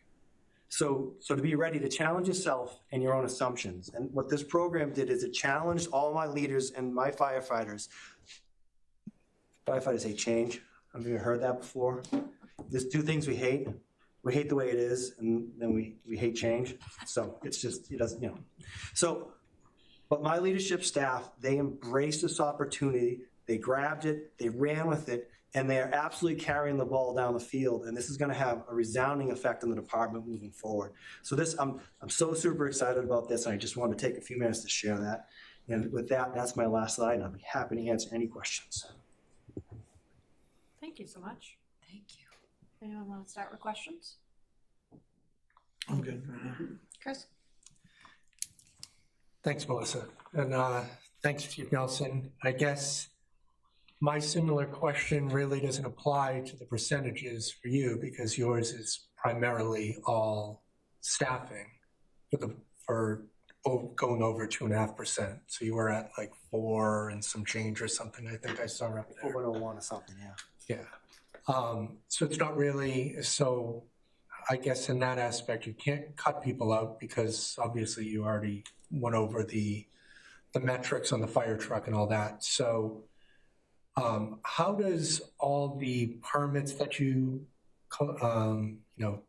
the fees from that, where does that go into this? Like the town gets the money, but that's not being offset in your budget, meaning you might have all these, the salary employees that you have on there is significant and the increases, but they're generating revenue that is not being shown as part of your budget, correct? Yeah, that money goes back to the general fund, so it just helps with that free cash regeneration, but it doesn't, we don't have an enterprise account or any type of account that it comes back to us to be used. Yeah, so I wonder if we can find out just for future and forward thinking, you're over by 4, you're at 4.01%, whatever you mentioned, you're clearly over 2.5, everyone's going to be. But you're generating numbers which would knock your 4% number down between the permits, the collections you're doing, all that. I think it would be helpful to know what those numbers are. You know what I mean? So it can show that while your salaries might be high, you're generating money in other places that's not being. Yeah, when I meant you to change the budget fees back, the permit fees, I'm going to talk off the top of my head a little bit. We were collecting just over, I think, $15,000 in permit fees a year. Our permit fees aren't high, and we do a good number of permits, but it's not like the building department. Mm-hmm. The changes we made, when I ran them against the same exact permits with the new permit fees, we were going to jump up to almost 30,000, so we were just about double our permit fees. Those changes are in effect now. They're made. You guys voted on them in, so they're there. It's a little early to know what that actual effect is going to be. Obviously the number of permits can fluctuate. So that's it's more of the ambulance portion as well, because that's significant. That was what, 1.5 million or 1.25, I think I saw up there. Yeah, so we collected $975,000 last year. You got to take 4% off of that. So take 40 grand, as far as paying for it. So about 920,000, 930,000 went into the general fund for regeneration or free cash. With the changes, I'm conservatively and I'm pretty confident that we're going to be at about 1.25. I think is where we're going to be. I'm hoping a little bit more, but about $250,000 more. But you see where I'm getting at. If your salary budget was 6.7 million or whatever it is, mm-hmm. minus 1.2, like you just mentioned, that is a significant hit, which would reduce your overall number. Like you're going from 4.01% or whatever you have, knocking $1 million off. You're probably going down to 3, maybe even lower than that. So it's just another, I don't want to say, it's just another way of phrasing it to show that, like I said, you're generating revenue beyond this that's not being allocated in here. So while your expenses might be high, it's not reflected in the overall total. So I think it would be good to see what those numbers are, because I'm just throwing it out there. But 6 million, losing $1 million off that it's got to be at least 1.5%. Yeah, the expense budget overall, the increase that I'm asking for this year, it's 7.6% when you just look at the percentage of that expense budget. But a huge chunk of that, 17,000 out of the 19, is just to pay for that, the extra money when it collects. So we have a net positive overall. I just need to shift some of that money back to my budget to pay for it. So really, the only increase is just that $2,000 I'm asking for. Thanks. Thanks, Chris. Thank you. Karen, do you have anything? You don't have enough money. Like, police and fire to me is very important. I was gonna ask some of the similar questions to him. I was a little confused about the 12 people and the 9 people, and how many do we really have? And are you gonna hire more people? Do you know what I mean? Like, I got confused when you were starting. Let's see if I can give you the cliff notes. So the cliff notes is that we have 10 firefighters on duty riding the big red trucks 24/7, except when that day officer's working, we drop down to 9 riding the big red trucks. The 11th and 12th person, we can have up to 2 people on vacation at a time. We limit the number of people. We can have up to 2 people on vacation. So even with a fully staffed shift of 12, with 2 people on vacation, particularly during the summer, that's pretty common. We're running at 10 all summer. Okay. So the 11th and 12th is when we don't have injuries and we don't have people on vacation. So it happens, but it's not as often. In an ideal world, if you said, I found a pot of gold for you, here you go. Ideally would go to an 11-person minimum. And that would put that 3rd person on the engine all the time. Okay? This is a significant cost of that, obviously. But in an ideal world, that would get us to a really good place for a community of our size. Okay. Yeah. Thank you. Sure. Karen, I see your hands up. Yep, thank you. Oh, I love your graphics. Thank you. It's good to see firefighters. I hear where you're coming from. It's going to be the same story with every department. I get it. But what caught my attention was the ambulance being classified as a mobile laboratory, glucose testing, and 2K. And that sounds like something that could come from the hospital fund. And so I don't remember who the select board liaison is, but I don't know if Matt and the liaison could, or if anybody has talked to the trust fund folks about helping to fund that for the coming year. That seems like a wonderful use of that trust fund that is growing a lot and not getting spent on anything related to hospitals for Reading residents. Yeah, it's something we can look into. I have another hope that I wanted to look into. I guess I'll just say it in public. So we have our sim mannequin, where it's a high fidelity sim mannequin. It's used in hospitals. We do high acuity, low occurrence training on that. So the calls we don't see all the time, and we can simulate. It can cry. It changes colors. They put the heart rate on it. They can give it simulated medications. It's a wonderful tool, and really kind of sucks you into and gets you thinking like it's really real. It's a wonderful tool. It's an expensive tool. It's going to be coming up on end of life. Do you remember when? Next year. So I was actually hoping to have a conversation about that hospital fund to see if that would be an option to replace that, so I don't have to look for capital. So yeah, it's a critical tool to maintaining our skills. Well, I don't know when you say year, I don't know if we're talking fiscal year or calendar year. I mean, but both of these items, I mean, we should. I don't even remember what the numbers are. It's a couple million. It's 3 million.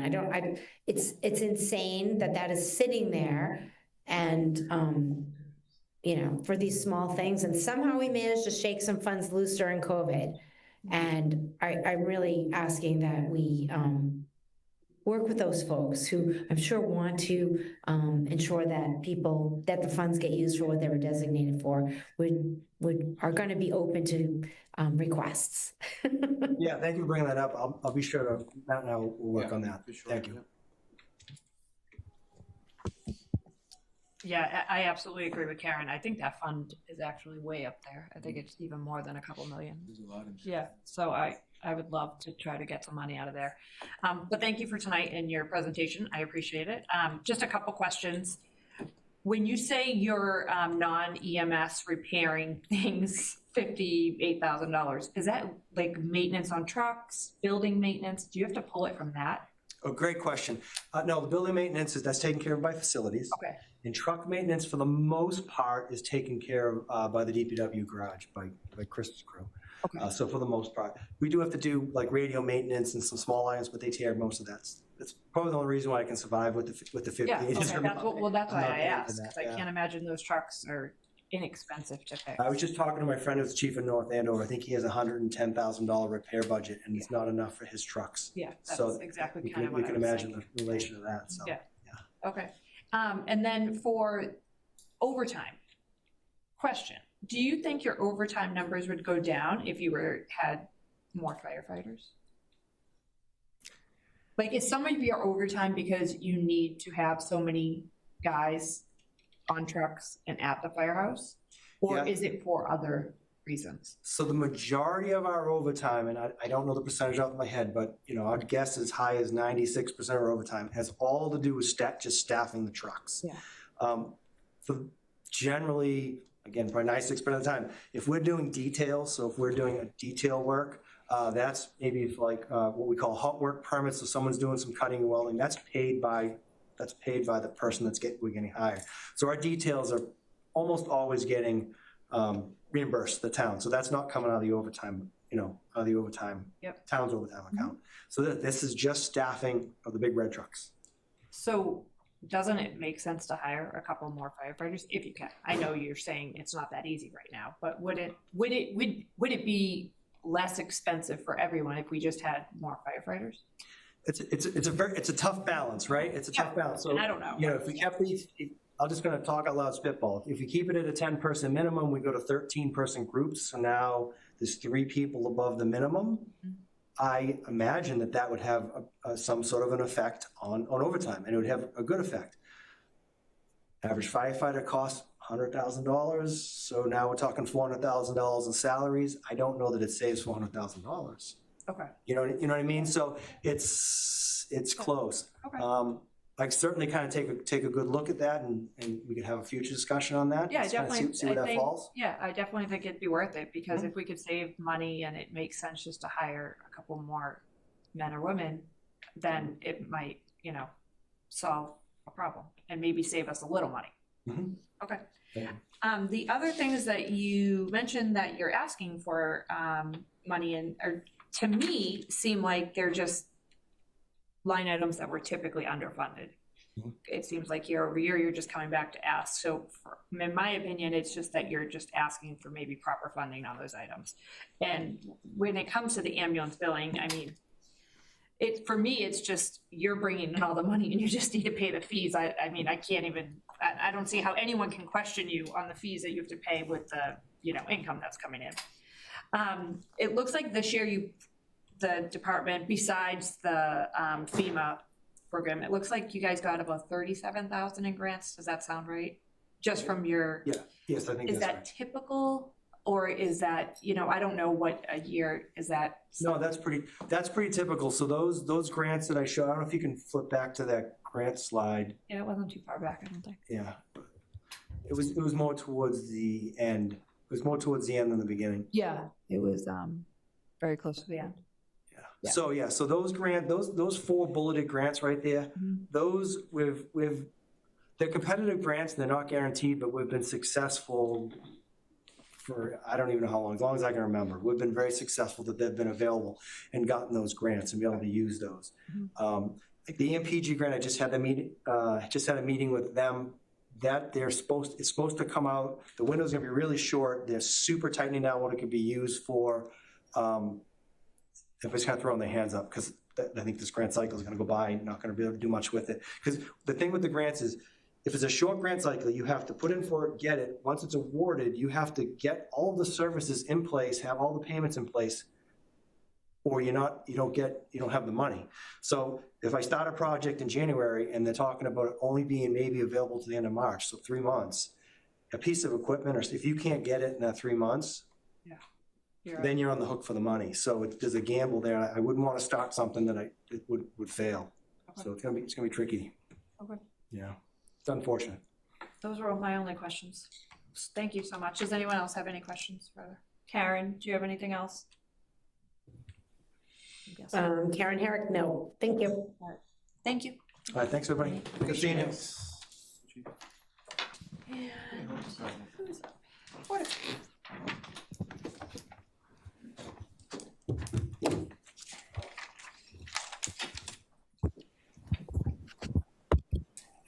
Good evening. Good evening. My name is Ade Solari, Public Health Director for the Town of Reading. I'm here to present the Health Department's proposed budget for fiscal year 2027. Next slide, please. The Health Department's mission is to protect and promote the health and well-being of our residents and visitors. As a result, our key responsibilities include, but are not limited to, 1, tracking and responding to public health complaints. 2, leading public health activities related to disease outbreaks and surveillance. 3, administering vaccinations. 4, managing establishment permitting and inspections. And 5, collaborating with federal, state, and local agencies to coordinate public health responses. Next slide, please. Our department, in conjunction with other town departments and community partners, provide a variety of public health programs to our residents throughout the year. Some of the programs include bringing Dana-Farber's mammography van to the town of Reading, and also the 2020 Vision Eye Care van to our community. Next slide, please. We provide multiple hearing screenings and vaccine clinics to our residents year-round. Next slide. We collect unexpired diabetic supplies and medical supplies for donation year-round. Next slide. And we host multiple blood pressure screenings and collect used sharps year-round. Next slide. Our department has 4 full-time employees. We have the health director, we have the public health nurse, the health inspector, and the administrative assistant. We also employ the expertise of independent contractors such as the weights and measures inspector, the tobacco compliance inspector, the animal control officer, and the pest control contractors. Next slide, please. Here's our proposed budget summary for fiscal year 2027. This chart includes the salaries budget and the expenses budget combined. We're looking at a net budget increase of 2.62% in the amount of $14,053. Next slide, please. So looking at the salaries budget independently, you can see that we've proposed a budget increase of 3.66%, which is equivalent to $13,800. This is consistent with the fiscal year 2027 salary projections and cost of living adjustment. So this is not like, we're not really asking for this, it's projected. Next slide, please.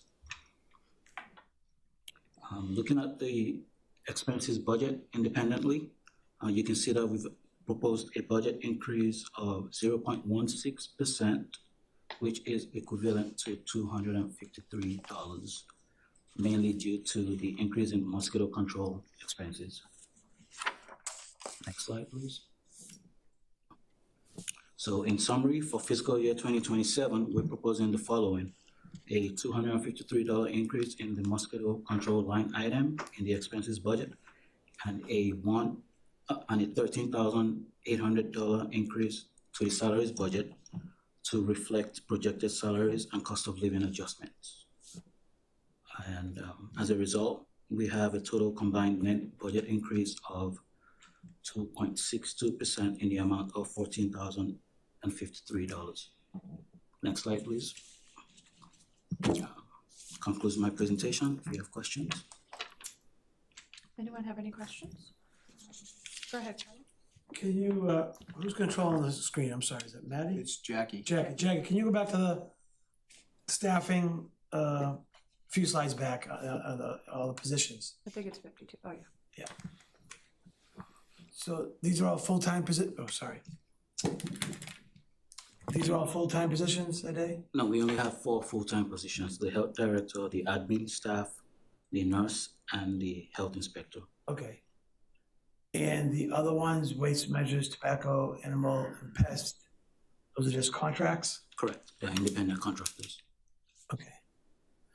And other than the obvious tobacco control, how does that get done, or who do you use? How does that work? We use Maureen Bosby. She's our tobacco control compliance coordinator, and we actually work in conjunction with other municipalities like Melrose and Wakefield. So where do those line items, those last four things fall in the, those are counted as salaries? Because they're not salaries. They're not salaries. So are those counted in expenses, or where are those counted? Well, I put them as let's see.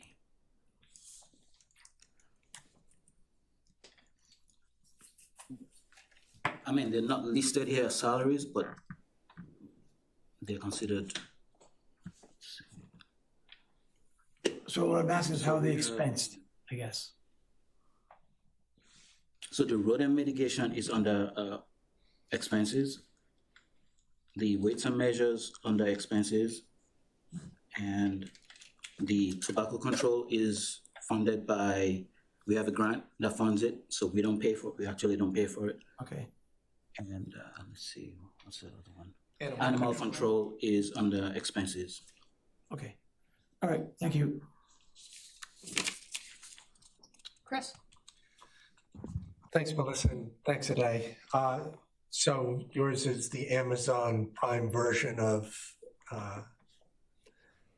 presentations. It was nice and quick, and I mean, your number is 2.62%, so there's not much to obviously cut there. So I guess the increase to the mosquito, is that with the Middlesex people who spray, that's all that is? Yes, so they usually send me like a projection for the fiscal year. And we're currently at 48,000. They sent me 48,253. So I had to add the $253. So all the other shared things that we have, like the animal control inspector, that's been working out, like budget-wise and all that? Absolutely, it's been working out well. No issues at all. And do you think there's anything else that can be kind of alleviated out of the expenses in general? I know it's, in the grand scheme of things, it's very low with what you guys have over there, but. I mean, technically speaking, we're only asking for $253. Everything else is level funded. I'm not sure we can really cut anything.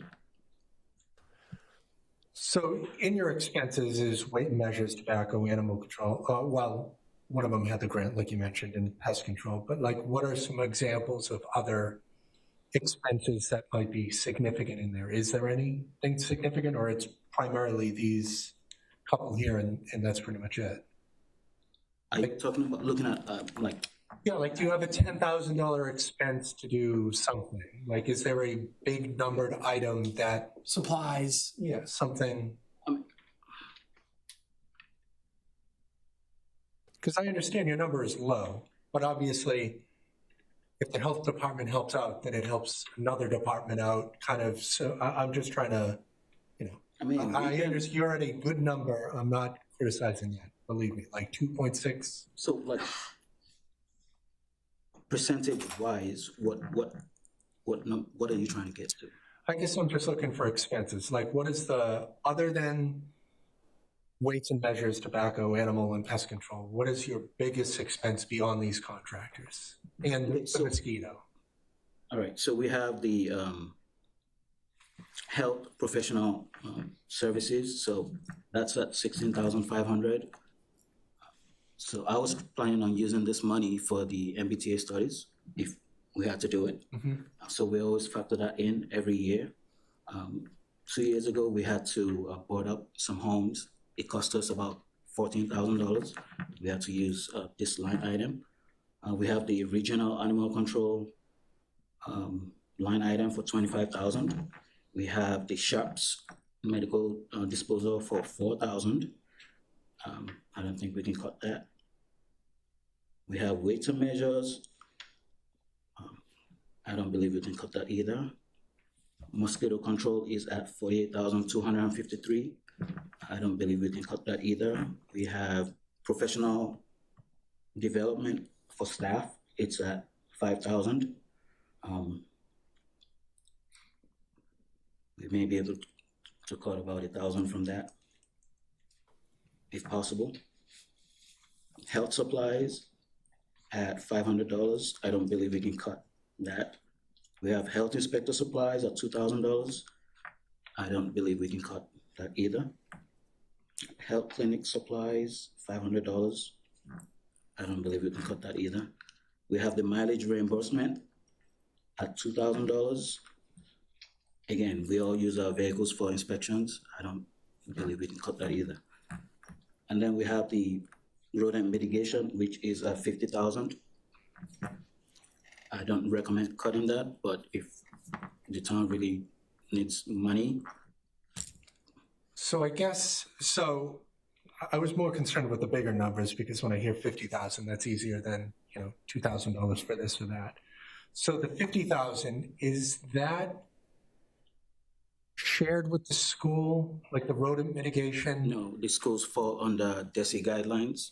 So they have their own budget item for the rodent mitigation, separate from yours. Okay, so I was thinking of another avenue where if it wasn't, but you're saying that it is separate, so. It is separate. I tried to look into merging and Oh, we I realized we remember that from a Yes. prior meeting. we couldn't do it since they have separate guidelines.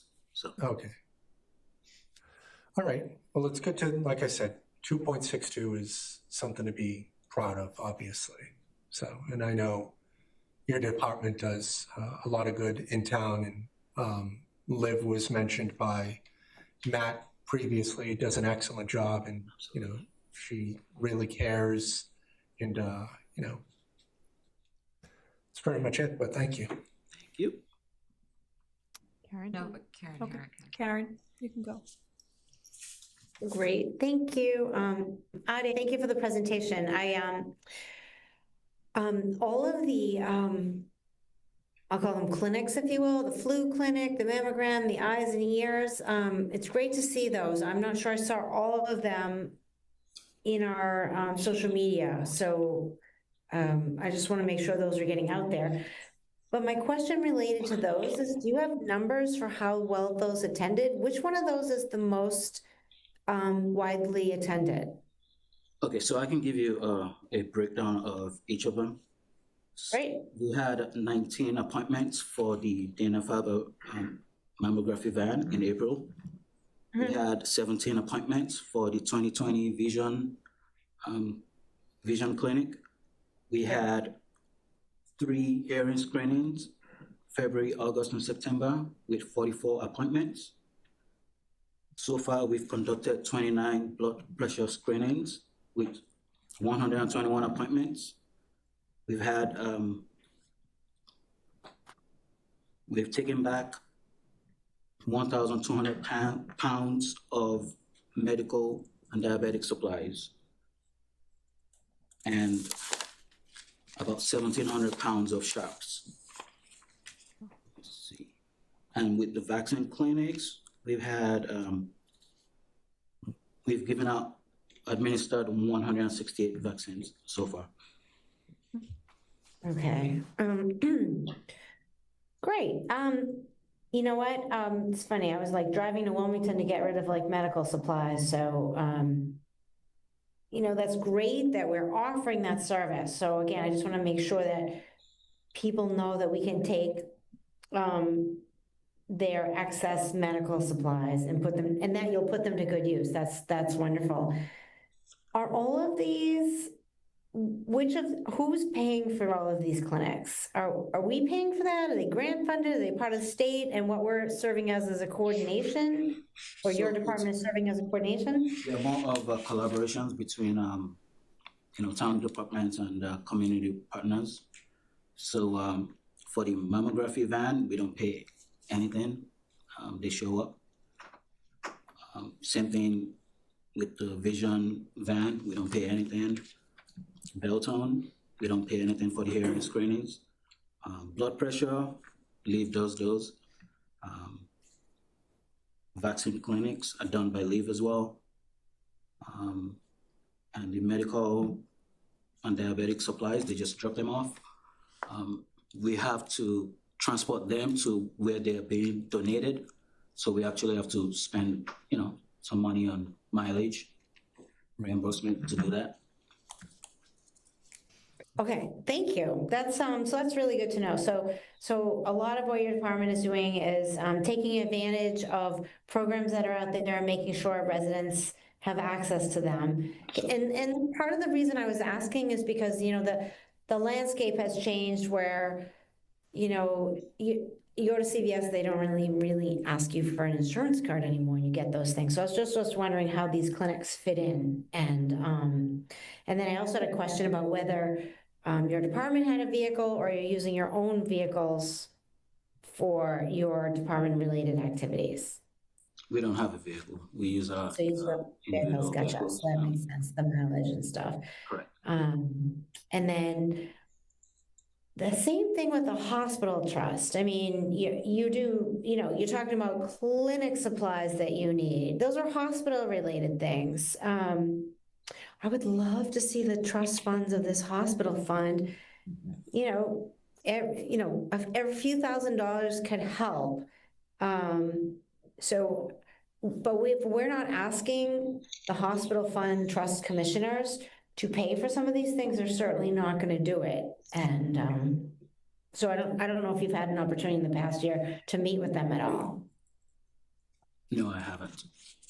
There's a pile of money there related to hospital, like supposed to be a hospital. Ideally, a hospital would have been built in Reading. That ship has sailed, and but it is a large sum of money that can be used for clinic supplies, probably targeting a lot of the same residents that you're already wonderfully targeting with these programs, which luckily a lot of them are free and it just required being coordinated. I don't think they're gonna help us with any rat control, that'd be great, or pest control. Are there any opportunities that you're seeing for grants aside from the opioid settlement funds, which I'm assuming you get to use some of those? We haven't used any of the funds yet. Okay, so you're not accessing the opioid funds, okay. Correct. Okay. Are you seeing any grant opportunities? At this point, no. We got a bunch of grants during COVID, and we were able to procure a lot of equipment and supplies needed. So. Okay. All right, well, so the only other thing is there's a full-time admin, and I didn't know, I'd leave this to Matt and Jane to whether, that admin could sometimes help out other departments that get tight in town hall, where you guys are all close together. But that's not necessarily savings, but it could help our, just help our tax dollars go farther, and provide better services. So I appreciate that. Thank you for all these clinics. I just hope, I'll try to pay attention more, but I just hope we're getting, those are pretty good numbers, but you're doing a lot of great clinics, and if it works into people's schedules, then those are wonderful opportunities that people take advantage of, as long as we make sure they know about it. So thank you very much for preparing us. Thank you. Thank you, Ade. I just have two quick questions. One is the rodent mitigation, the $50,000. Is that sufficient? Because I know at one time we had kind of a big issue. It is adequate at this point. We have 50 boxes around town. Mm-hmm. Complaints have dropped drastically. So. Okay, great, awesome. And then the quick question, so do you have opioid funds that you've received and you just haven't needed to use them for, I don't know if they need to be used for specific items, or you have not received any? The opioid funds go to the coalition. Got it, okay. We don't have access to it. Okay, that's perfect. All right, that's the only question I had then. So thank you for your presentation tonight. We appreciate it. Thank you. Thanks. Thanks, Ade. Kevin, technology.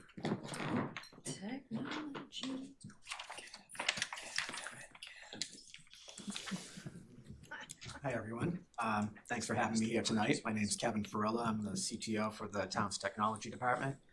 and I'm here to present the Technology Department's Level 1 FY27 budget. I'm also joined here tonight by Jennifer Ioshua. She's the Assistant Department Head for the Technology Department. Her position is the Technology Manager for the department. She's been with the town for 10 years, recently got her PMP, and is a Reading resident. So Jen and I worked on this FY27 budget, and I'm happy to be here to present it tonight. Next slide. So the presentation approach this year is definitely different. I'm accustomed to being up here and talking about what we've accomplished during the year, the specific services that we offer to the various departments, maybe the unique challenges that we have. But considering the financial conditions this year, I felt that the time would probably be better spent trying to communicate how our decisions are being made, why they're being made, how we're spending our money, and you know, the solutions that we're typically focusing on when we do these things. I'll talk about the specifics for the FY27 budget. I will get into how the expense budget is broken up and what the impacts are, changing different parts of it. What I'm gathering is that's important to everybody to understand. I see our department very comparable to facilities. We support all these other departments' efforts. And much like telling Joe in facilities that he has to cut the heat, that's not really as much of Joe's concern as it is for all the people that want to stay warm. So our stuff is very similar to that, and I'll try to communicate that. I also want to touch upon some unknowns that are coming up that we see, and you know, I'm also very receptive to any feedback that you might have about tonight. I am, you know, this is a definite different approach than certainly some of the other departments. We did not have any karaoke things this year. Whoa, didn't Tim sing? Tim Was it sang. Tim and Liv? We had people show up to that event, but we didn't conduct any of these events. We didn't have any rodents to deal with or hoses to get around cars. So, you know, we did almost cause a fire at the town hall this year with an expanding battery.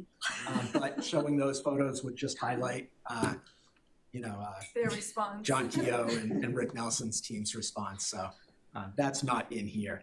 And then, you know, before I begin, I just want to talk about the process that I've gone through with this budget this year. It's really been funny to watch. It's been interesting to watch how I've gone through it.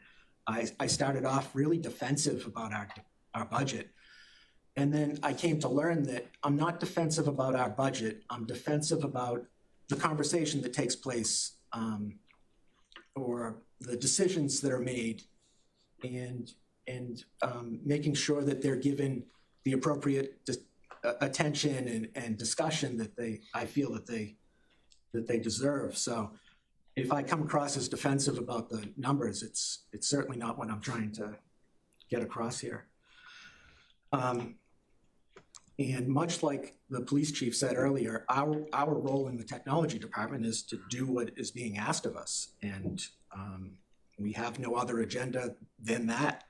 That's, you know, our supported department's priorities are how we focus. So I hope tonight that I'm able to communicate how we spend our money and why we're spending it this way. And like I said, very receptive to any discussion or suggestions that anybody has about this. So next slide, Jackie. So this is our department. I'm not gonna talk too much about this, but I already described who Jennifer was. Tim is probably the most outward-facing of our department. He makes the rest of us look like we're friendly, and he's a sharp guy and very valuable resource to our team. Matt Dean, I don't want to say he's the opposite as far as friendliness is concerned, but he's opposite as far as outward-facing. He's behind the scenes. His solutions, his work can be seen across all departments, but not many people get to see them because it's maybe more complex data analysis or mapping or database type work. In a similar way, Kevin Connors on the team is taking care of infrastructure, behind the scenes type systems, mail filtering and, things like that. So not really front facing as much. And, but also part of our 5-year goal to get only Kevins in the department. We're 40% the way there. So in a few years, we hope to be 100% Kevin. Next slide, Jackie. And these are the departments we support. I usually dive into this a little bit more, but these are the town departments. We share some resources with the school department, but that's a separate environment. Julian Carr over there has a great team, and we collaborate with them. We coordinate our solutions with them. We support one another, but it's a separate world, and I'm thankful for that. Next slide. So this probably is the most important of all the slides. This talks about why we make the decisions that we make. Mandates are requirements dictated to us typically usually from the outside. So, oh, is my time up? Yes. So we, we have financial audits, we have state police audits, we have rules for the fire department that we have to follow, we have cyber liability insurance hoops that we need to jump through so that we qualify for that insurance. These aren't optional. These are, there's no negotiating with mandates. Fiscal responsibility, that's obvious. I'll give an example of why that's difficult to prioritize exclusively in a second. Risk mitigation, that's everything, probably similar to police, fire. But, a balance between something being usable and increased risk. And I worked for a company years ago that had SCIFs. So they were like sensitive, compartmented information facilities. And they're like, had classified information, top secret information in them. And they had no connectivity outside of that room. And that is to reduce the risk, but the, with that sacrificed, with that lowered risk, you sacrifice usability. That balance is at play with all of our decisions here. No password is going to make a system very usable. It increases your risk. And so, that's baked into all of our decisions here. Service quality for the residents, that's usually more driven by the departments that we support than by us. We partner with them for these solutions, but it's usually the department's needs that leads that. And then work efficiency. We don't want to have employees sitting around not capable of doing their jobs because technology is standing in their way. So these are the things that factor into our approach when we're doing things. The example I wanted to give for the fiscal responsibility is early in like 2003, maybe, right around then, we got a grant for a reverse 911 system. Everybody's familiar with 911. Reverse 911 is when the town wants to send a message out to the residents that might be impacted by circumstances or a situation. And 311 is a system that we also have here. That is for non-emergency reporting into the town. Usually the DPW department fields those requests because it's potholes and things of that nature.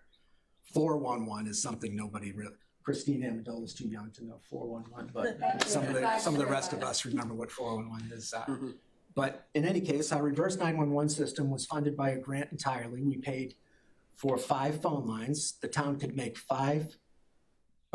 average of 1 phone call per minute. So 5 lines gave us 5 calls a minute. In an hour, we can make 300 calls to the residents. If the message was to not drink the water, that wasn't sufficient. So the service quality for residents suffered for the fiscal responsibility there. That's just to illustrate that there's always a balance, and we've since addressed that. We have although they they did suffer a little bit of a setback last week, or in the previous weeks. You know, we do have a system that's able to blast out this communication real effectively. And that is in my budget that I can talk about later. Next slide, Jackie. And so these are our strategic focus areas. What I said on the previous slide was the why. This is the how. And I'm gonna blast through these pretty quickly because I think that they're pretty self-explanatory. Next slide, Jackie. Cybersecurity and risk management. This is like mostly what you hear from technology departments these days. Just to single out one of these cyber liability insurance requirements. We've had requirements that we have to satisfy in order to keep our cyber liability insurance. Cybersecurity awareness training is something that we've been awarded a grant for maybe 6 or 7 years now. Yep. And so that's free to the, you know, that's not something that the technology department's paying for, but thankfully we've been fortunate to get that grant. MDR is like virus protection on a computer. We had EDR, which is virus protection, but it would depend on the technology staff looking at these alerts. And so Saturday night, it wasn't getting so much attention. We were awarded a grant just at the end of the summer that allowed us to upgrade from EDR to MDR. What MDR comes with is 24/7 manned network operations center watching our alerts and mitigating any threats. So we get a network operations center responding in real time to our alerts. That's for no change to our budget for 3 years because of that grant we were awarded. And then MFA, other requirements, you know, are just always coming up. And the next slide, Jackie. And so infrastructure reliability, this is sadly my most favorite thing that I get to do at work. The departments dictate what we do though with this. And it's not because we in technology decide we want to do the latest and greatest thing. It's for this can't go down. We need redundancy, we need stability. When I first started here, all of the town connected internet endpoints were leveraging a DSL line across the town, everybody here, except for the water treatment plant. And so when I had to download something, I'd start the download at my desk, I'd get in my car, I'd drive to the water treatment plant, I'd connect to their computer on the cable modem, talk to my friend Peter Tassi as it downloaded, and get in my car, come back, and it would be completed before the download at my desk. And, you know, I'm not saying that to say anything other than that's what the environment dictated at the time. That was the need of the environment. It wasn't so dependent on the internet. And so that's the solution we had. Things have changed. We spend money now on redundant internet connections. The meeting tonight relies on that internet access. So if an ISP goes down, we fall back on the other one. These are charges that, you know, when I talk later about the specifics of the budget, are not, you know, going back to the facilities analogy, we look to save money and get rid of some of that redundancy. That's fine, but we just have to be aware of what we're sacrificing here. And so that's what I'm really looking to capture. Next slide, Jackie. Modernize, you know, this is really driven by the departments that we support, but the website experience, the permitting system experience, the mapping solutions that we have, all of these things are, you know, more driven by the needs of the departments, but with our partnership. So next slide, Jackie.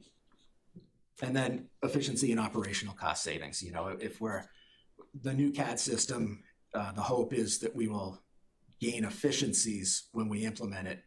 CAD system is the computer-aided dispatch system over at the public safety. And we have a document storage system that's reduced paper files and increased our ability to, you know, made us more efficient. We got $85,000 as a grant just a couple of years ago to upgrade that system. With that upgrade, we got some functionality. with that extra functionality comes an increase in our subscription costs starting this year. I'll talk about that in a second once I get into the details. Next slide, Jackie. And so, much like last year, this is fiction. So this is what Jen and I had been working towards when we put the budget together. We stayed within the guidance that we were given. The salary line is basically, we're all non-union employees in the technology department, so that's all cost of living increase, that's all step increases. That's pretty much comparable to your other non-union employee salaries you're gonna see. Expenses, look how great that 1.9 number looks. Like, it's just amazing, and it would be great if the power went out now, because you wouldn't see the next slide, but Jackie, if you go to the next slide, this is what it actually is. Oh my God. Expenses go off the chart. And, you know, I feel sad when I stand up here next to my other department heads and I have to show this as such an outlier where everybody's been really responsible. But, you know, it comes with an explanation. There's one thing that is driving this, and that is the computer-aided dispatch system that we are migrating to, and that yearly subscription increase that comes with it. I try to see like the glass is half full sometimes. We've been very responsible saving money up until this point with the previous system. The system doesn't have what the department needs though to move forward. And so with that additional capability, functionality comes an increased cost. This is a cloud-based solution, and they have customers in Florida. One advantage that sort of illustrates the value is when they had a hurricane, or one of the hurricanes they had in the last couple of years, a lot of the data centers and a lot of the on-prem solutions got washed out, and that's a long recovery. If you have to replace hardware and then restore from backup and get everybody back online, that's a different experience than the cloud-based system that this company provides. They were proud to point out the speed in which their customers in Florida were back up and operational. And it's those types of things that we're gaining with this solution. But it's with our 1.9% on the previous slide and the $78,000 increase for that system's yearly cost, that puts us out of whack here. And so, that's, I mean, unless you had functionality that's worth highlighting, but I think that, the money probably, maybe at the end, if they have questions specifically about why this change. But next slide, Jackie. Sorry, police chief was interrupting us. So, this sums up the expense budget, and this is what, because it's such, shut my phone and email off, so. because it's such an outlier, I want to dig into this expense budget and make sure that I'm not guilty of not communicating it. $852,000 this year for the expense budget, up from $760 last year. 1.9% plus that $78,000. That captures the 12.17%. So next slide, Jackie. Risk of not funding this subscription change. It's an operational risk to police and fire. In my opinion, I don't want to come up here and say it's non-negotiable, but it really isn't. Other things could be negotiated, but this thing just can't be. So let's talk about what those other things are. Next slide, Jackie. So of that $852,000-ish expense budget, $615,000 is software costs. Either hosted solutions, on-prem licensing, maintenance agreements, those types of things are $615,000. I think it probably, because it's the lion's share of my budget, probably makes sense to pause on this one and just talk about some of the bigger items from it. Top of the list is our financial system, $115,000 a year. And I guess to highlight where my frustration comes in these types of discussions, we can certainly move to a less expensive solution. When we last did this, it was 2006, and we went from a financial system that when a user showed up to it had a blinking cursor, just, no GUI, no real direction. You had to learn the commands to use the system. That was very inexpensive. Migrating to the solution we have increased the yearly cost significantly. But more importantly, that migration cost over $1 million to move. There were some other technology components that were part of it, but the majority of that was user training, data migration, hardware costs. It was, and so why I say that is any one of these things that we say we can find a different solution for, we can find a less expensive solution for, it's cost money to get there. And so I just want to make sure that we all appreciate that. That's $115,000. Second on the list is the computer-aided dispatch system that manages a decent chunk of public safety. That's $100,000. Email and office automation tools, that's $68,000 a year for us. The sad part about that is we had been so responsible up until the last few years by self-hosting our email system. What COVID really highlighted for us was we had some services that would have been very much appreciated during that time that we weren't in a position to offer. Since the migration, we sort of jumped into both a more expensive way to handle it, but also the flexibility that we had been lacking a few years up until that point. Our permitting system is about $58,000 a year. That's leveraged by a whole array of departments. It's really injected some more online interaction between the residents and the town, an ability to apply for permits, a workflow internally, and a way to pay for them that was just great timing for us. It launched in the summer of 2020. So keeping people at their house and still able to do business with the town was a nice win. I have things that start to taper off in cost, but our electronic document storage system, that is going up this year. We are going from what we had budgeted for previous years of $18,000 to $25,000. That's the result of a system upgrade from that $85,000 grant we were awarded, and this is the first year that additional subscription cost is going to hit us. We have things like email security costs, backup costs, immutable cloud-based backups, air-gapped backups. We have an array of applications, but as these go down the list, the prices go down. And rather than just consume everybody's time with all the specifics, I just wanted to say that any one of these that we decide we want to get rid of or reduce is less of a decision for me and less of an impact to me and more the people that I support. So if we look at the financial system, because it's the biggest one here, there's HR modules. This is leveraged by the school, the town, a little bit of functionality that supports RMLD. It's our financial system, accounting, utility billing. It's all of that stuff. If we say, let's cut out some modules, that's great. That's Sharon's department. That's HR department. So that's the part of it that trips me up when I'm discussing my budget. And I hope it's clear. And but moving on, the communication costs, the $113,000.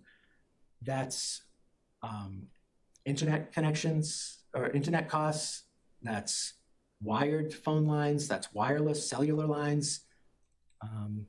And very comparably, if we want to reduce that budget, we reduce cellular connections out in the field, whether they're in the cruisers or the fire department apparatuses or out in the field at the DPW, wherever these things are, everything can come down. Printer contract, $20,000 a year, that can come down. We reduce the number of printers. PCs, we're on about a 5-year replacement cycle, and that number can come down. We need to get more time out of it.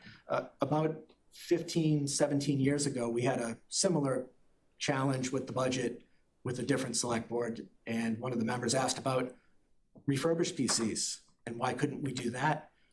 And any one of these things can be done differently. What I see is the refurbished PCs are a lower upfront cost, but then back to my earlier slide, that user productivity is going to be hit because they're probably going to experience additional downtime. My users are probably going to spend, or my employees are probably going to spend more time supporting this equipment. So it's very similar to you get what you pay for type thing, but I'm receptive to any change in approach that anybody sees here. Parts, supplies, network hardware, that's all the extra stuff, cables, and you can see tonight, like our users, we've got police officers dropping microphones, and these aren't meant to be dropped. The police chief opened up his drink and it spilled all over the place tonight. That's tonight in this room, and so. You know, the fire department's there too. And then professional services is anything that falls outside of like what we can do, what our in-house expertise is. So I hope that equals the expense budget. And I talk about it in detail like this just to give everybody a clear picture of where there's room to talk. So next slide, Jackie. Some of the concerns I have coming up, the RECAL, the Center for Active Living, that project, it's not set in stone yet as far as the specifics, but it likely will come with increased technology. It is a little bit further away to drive to support, but it's an unknown right now. But I guarantee that if you add more video conferencing capabilities and more TVs and more access control and more cameras, there's more costs. And with it being a little bit of a gray area right now, I'm anxious. In addition, the Pleasant Street Center, with its future being up in the air, if it were ever to stay within the town's hands, that's another, we're adding a new site to it, very comparable to facilities and their need to heat, cool, clean Pleasant Street Center. If we keep technology in there, we've increased the number of locations. And then another thing I just wanted to call out is the long-term impact of some of these projects that come with technology. That technology ages out. Sometimes that cost isn't really captured or appreciated. But as that footprint of technology increases, the costs that go up over time. And all of these things tie into technology staff moving forward. With there being unknowns, it's clear that we're just staying at our 5 full-time employees right now. But just a preview of coming attractions, we start loading up new buildings or additional buildings with additional technology that we will have a point where we're not able to support it. So next slide, Jackie.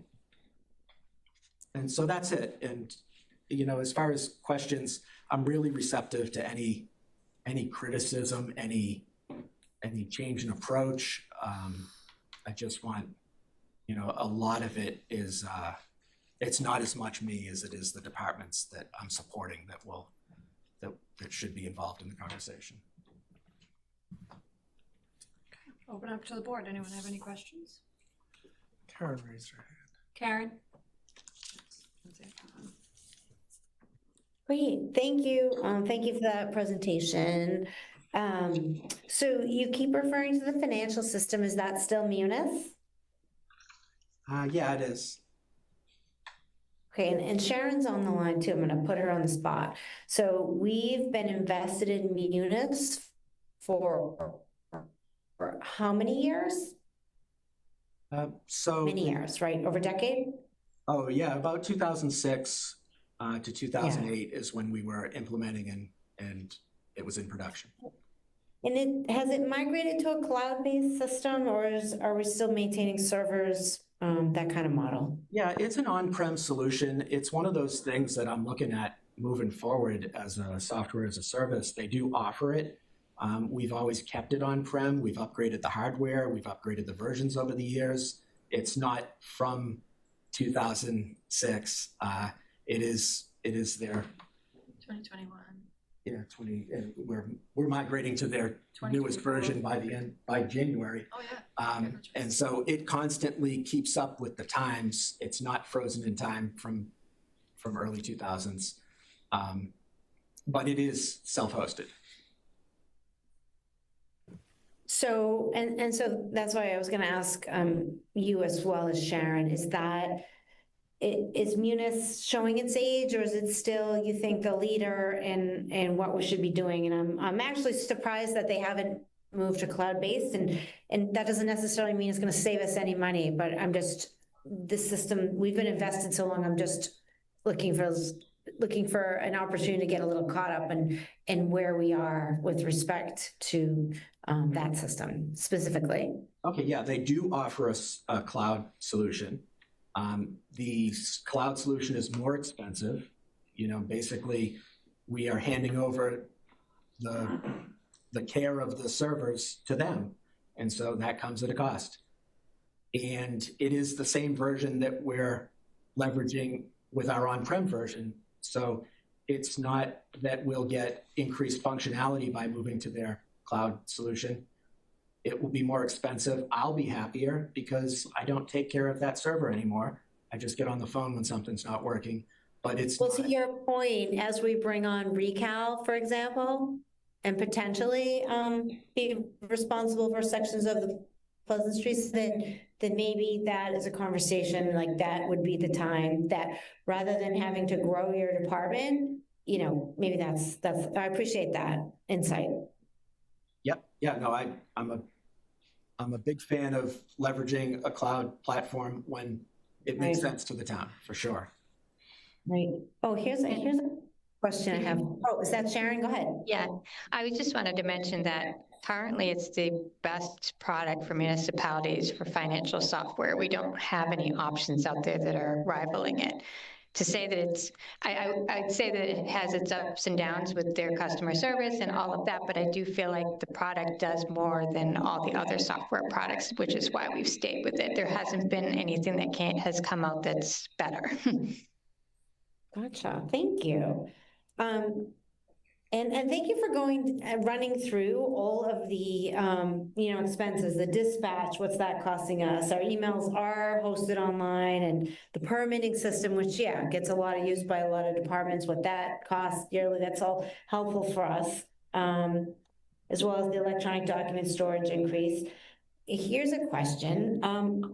So we've heard a lot tonight about, and we heard it last year as well, the demands that public record requests put on us, and it can be very time consuming. And are you seeing any movement towards it would be great to use AI if it was applicable to sort of take that heavy load off of people, because I expect it's not the most fun job in the world either, preparing these PRRs.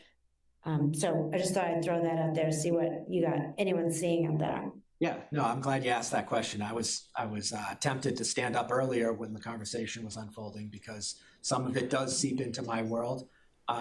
Anything to do with electronic discovery, especially email, comes through me. We have an archiving device, so if they can't delete it fast enough, we've captured the transaction, and so we're able to provide that record. And where I see the problem or the challenge is not as much from me. My queries are pretty straightforward when I turn to that archiving device. Usually I'm given a date range and some criteria to search on, and as long as it's specific, my job is done. The real heavy lift comes when I take the output of that system and I hand it off to somebody that needs to comb through it. So if the query is defined narrowly enough where it yields 15 records, that's like a fast job.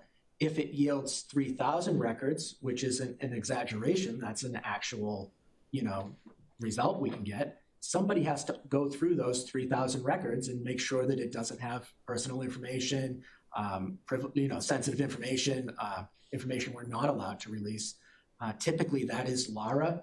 And when it exceeds 2 hours, I think that that's basically when it starts to be problematic. I don't, Laura would speak, it is better to speak about the rules that need to be followed, but that's where I see the holdup. If a records request, I guess a commercial to put out there, if these records requests could be narrowly defined so that we can, harvest exactly what the intent is, that makes everybody's job easier, especially mine. Sometimes I'm presented with, I need messages sent from this guy to anybody in the town, and I don't know who this guy is. And so that type of, when it's vague like that, it creates a challenge. So are you seeing then, are you getting hit with like, we have a new AI solution, we're gonna make your PRR, process, we're gonna save you labor and save you money because we're gonna be able to automate that. Is anyone seeing that yet? The analysis, not the query, but the as you correctly pointed out, the manual combing through it to make sure that there's no information in there that shouldn't be distributed. We have a new AI, we have AI capabilities integrated with our archiving solution. We haven't tested its ability to save time, but that's great.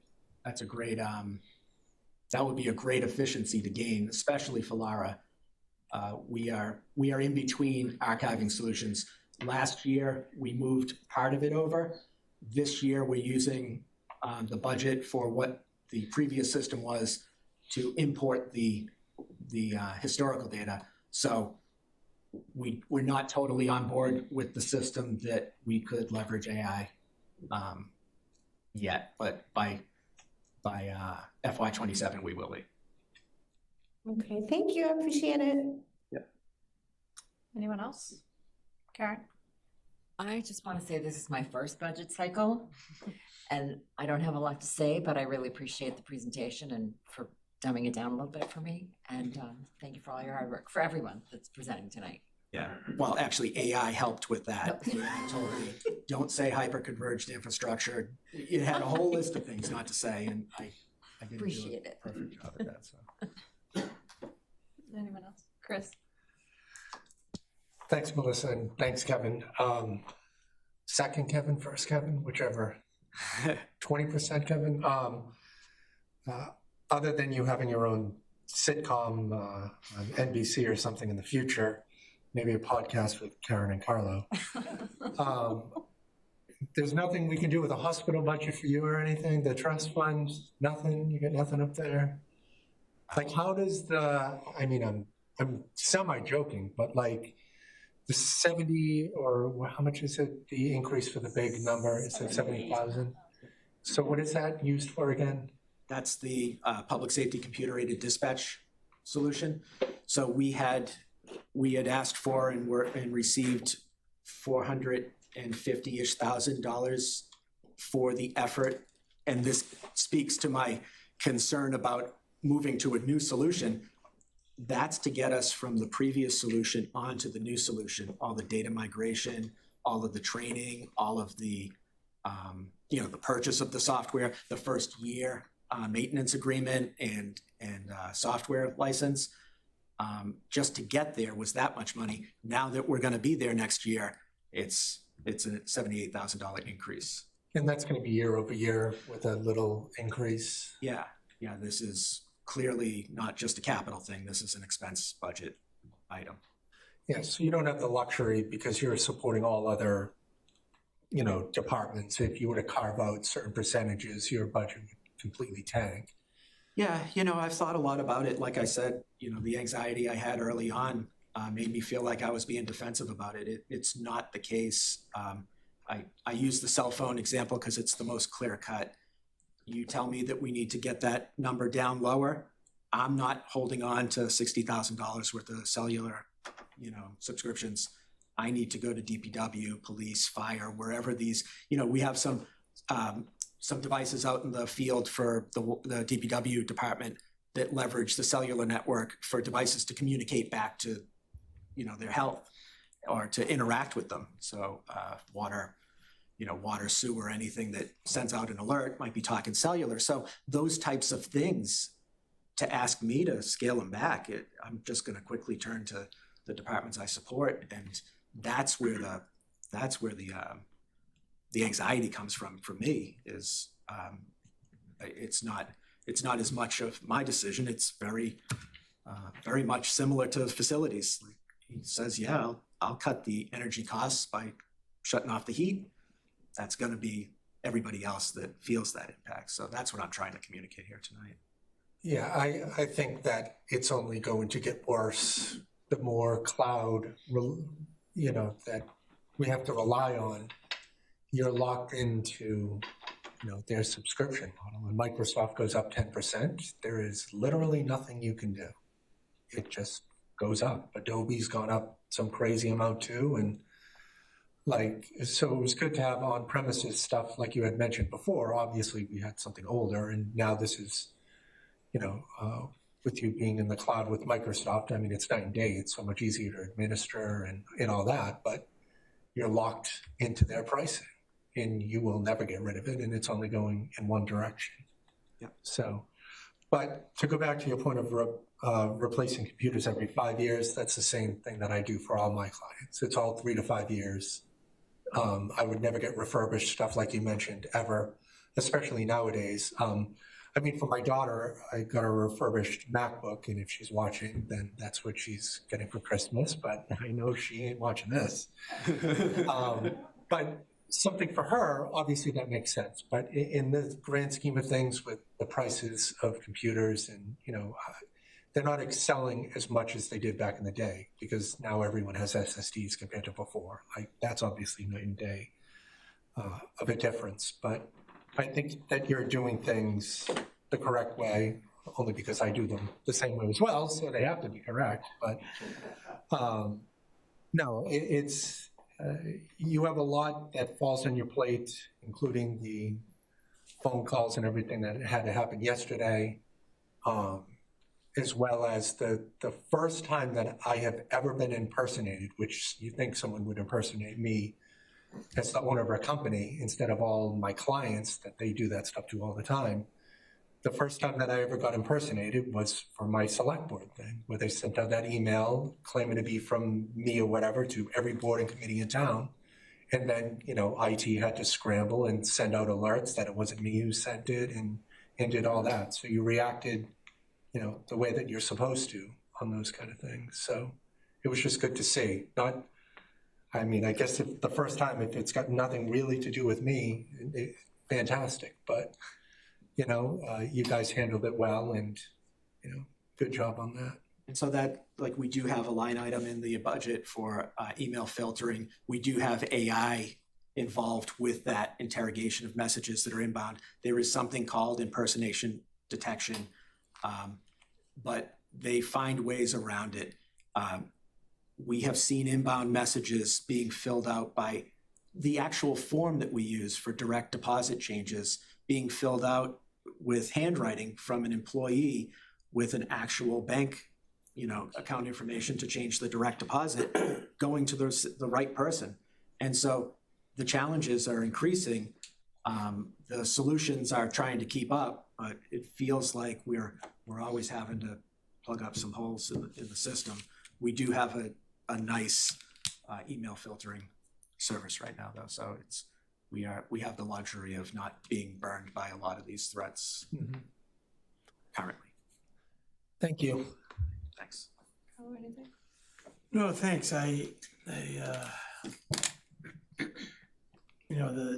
analogy I was trying to think of as far as, police and fire are an essential service to everybody in town, businesses and residents, but you guys help support everybody that we rely on a daily basis, 24 hours a day. So I think, I don't know why you had anxiety, it was out of your control, but I see this as all essential. It's only gonna get harder as cybersecurity threats and spamware and ransomware and all that stuff. So you guys need to be the forefront of that. So no one wants to see budgets increase, obviously, for many reasons, but there's a lot of things that are out of our control and out of your control, so you do, I think, a lot, your department does a lot of work to help the whole community, and I'm glad that you're getting it done. Thank you. Yeah, I try to communicate that to everybody. If there's not a fire in town, what use is the fire department? But everybody's using the internet, like, so that's just, Good point. reality. So. Did you not listen to my presentation? You have a heart attack, they're coming, Kevin. Or not. Amazing. Thank you, Kevin, for this. This was great. I just have one quick question. You did mention that RMLD uses some of our financial software, I think. Do they reimburse us for any of our, you're laughing. This is probably a Sharon question. Do we get reimbursed from them at all if we're paying a subscription? It's probably. I do know that there is some agreement with, the RMLD is a regional, they serve 4 towns. They have a relationship with Reading. I think it grew up because of them located in Reading, that has them giving us funds for things. They don't connect into our financial system, but I think maybe purchasing, I know checks come out from the financial system regarding RMLD. I think that there might be something. Do you want me to answer? I did, Sharon. So for RMLD, for anything that we do to support them, because we reconcile all their cash, we pay all their payroll, we pay all their bills, there is indirect costs that are paid from RMLD to the town for the different departments that support them, and that would be my department. There'd be some charges for technology and HR, whatever departments actually have to touch stuff that's RMLD related. So they do kind of pay us back for the services rendered. Perfect. That's all I wanted to know. And thank you for adding some comedy tonight. We all need to do it. All right, We thank you. laugh regularly too, so it's good. Okay, DPW is the last one of the night.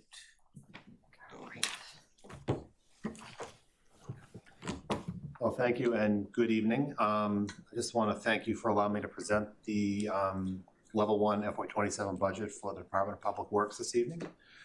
Before I begin, I would like to recognize my Assistant Director, Mike Kessman, for his constant support and assistance throughout the year. Mike is a rock star, and I couldn't do what I do without him, so thank you for all you do for the department, Mike. Thank you. Next slide, Jackie. So this is just a flow chart of the Public Works Department, and currently we have a workforce of 60 full-time employees comprised of 9 divisions: highways, stormwater, equipment maintenance, engineering, cemetery and parks, forestry, water, sewer, and administration. And for part of the year anyway, we also employ up to 2 temporary seasonal positions in cemeteries and parks, and 1 in water. And in addition to Mike and myself, these employees are overseen by 4 supervisors. For full-time positions, I have 3 vacancies at the moment. One water labor position and 2 engineering positions. However, one of those engineering positions is actually being filled this coming Monday when the new employee starts. I would also at this time like to recognize one of our employees, JP Cormier, our managing foreperson in water and sewer. JP will actually be retiring in January after 38 years with the Public Works Department. So I'd like to thank JP for his years of dedication to DPW and wish him well in retirement. Next slide, Jackie. So before we get into the budget, I just want to highlight for you some of the many achievements accomplished by our staff during this past year. So this is Public Works Year in Review. So starting with administration, staff organized and assisted with the rollout of over 16,000 trash and recycling carts. Mike and I then worked with Mass DEP and town staff, such as Matt, Jane, Sharon, and procurement, to produce the new automated trash and recycling collection contract. Staff also issued over 1,900 stickers for the compost center, including handing out 19 Black Earth compost bins, which are tied to the new subscriptions. In addition to the usual phone calls and emails that we get in DPW throughout the year related to resident requests for service, this year we were also inundated with countless number of calls and emails from residents requesting smaller trash recycling carts. The administration division also continues to provide all cemetery administrative services, as well as performing all accounts payable and payroll services for DPW. Now moving to the forestry division. The staff removed 144 dead or hazardous trees, including 27 which were ash trees. We planted 115 new trees, along with trimming 578 hazardous tree limbs. And then one other job we do every year in forestry is we install over 20,000 holiday lights on the common, as you can see out here tonight, which amounts to actually 3.8 miles of lights. So the Parks and Cemetery Division maintains over 80 acres of grassed area between parks, cemeteries, and all other town properties. They maintain 16 tennis and basketball courts, 6 skating rinks in the winter, and 13 ball fields, which at the request of the baseball leagues this year, the frequency of the maintenance was actually increased to do more around when they're actually having their games, so the fields can be ready for the like playoffs and so forth like that. We also had 87 cemetery burials, which were facilitated by town staff as well. Next slide, Jackie. So between the highway, stormwater, and engineering divisions, we resurfaced a phenomenal 4.7 miles of roadways this year, filled over 300 potholes, replaced over 4,300 feet of sidewalk, repaired 47 sidewalk locations around the town, rebuilt 52 manholes and catch basins, and addressed flooding issues at many locations throughout the town. Then on top of all this, this year the highway division had another task. They then had to deliver 1,100 cart swaps for 752 properties, which were requests by residents for smaller trash or recycling carts after having already received the standard issue that we provided them. The contractor will take over these duties once the new contract takes place in July. Then on to Vehicle and Equipment Maintenance Division, they performed the regular service throughout this past year on over 200 vehicles that encompass police, fire, schools, facilities, recreation, elder services, and public works. They do it all with 4 mechanics. Next slide, Jackie, please. So, and now in the water division, we received 224 applications for second water meters, replaced 78 primary water meters, installed 28 new primary water meters, replaced 48 water services and installed 13 new water services. We also repaired 12 water service leaks and repaired 13 water main breaks. This fall, we replaced the water main on Sanborn Street between Woburn Street and Haven Street. And we'll be replacing the water main on Hopkins Street between Main and Cedar Street in the spring. The division also performed final calibrations and final site work on the new Auburn Street water tank. The sewer division performed routine maintenance on our 12 sewer pump stations throughout the year. And in fact, the Longwood Road sewer pump station was just replaced this fall. The division also responded to 4 sewer main backups, which were all due to excessive amounts of grease found in the sewer main. Next slide, Jackie. So this next slide illustrates all the C-Click-Fix requests that Public Works received over the past year. There were a total of 2,244 requests for service and were broken down by the following types. The largest amount of requests were for rubbish recycling and leaves, mostly for missed pickups, and amounted to 27% or 609 requests. This was followed by requests for trees and branch issues at 17% or 385 requests, followed by pothole requests at 16% or 350. Then there was also a group which were all 2% or less, which took up a good piece of the pie, followed by parks and field issues at 6%, animal disposal at 5%, sidewalk repairs at 4%, and then snow and ice requests at 4% as well. Next slide, Jackie. So now I would like to go through with you the proposed level 1 FY27 budget with you, and I'll begin with the general fund. So currently stormwater wages are split between the stormwater general fund and the stormwater enterprise fund. Per Sharon's suggestion, to reduce salary expenditures within the general fund, all stormwater salaries within the general fund would be moved to the stormwater enterprise fund. This would amount to about $180,000 and would be salary for 5 positions, including overtime and out-of-grade compensation. I am requesting an increase of $31,200 in Parks and Cemetery seasonal employee wages, which would increase the seasonal employee staffing level within this division from 2 to 3 employees, just based on the workload that they have, and it's a non-benefited position. This additional seasonal employee would greatly assist the division in maintaining our current level of service at all parks, cemeteries, schools, and town building properties. Now moving to expenses. In order to further provide relief to the general fund, all stormwater expenses, which only amount to about $3,000, would be moved to the stormwater enterprise fund as well.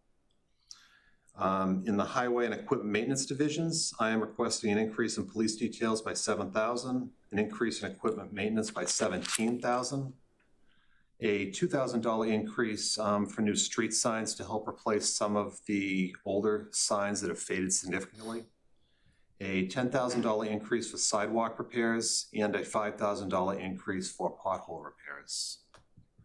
Next slide, Jackie. So in the engineering division, the only increase I'm requesting is $10,000 for traffic control repairs.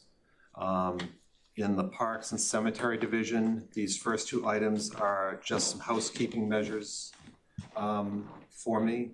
There are 2 line items, chemicals and seed and turf treatment, both of which are utilized for the same things, grass seed and fertilizer.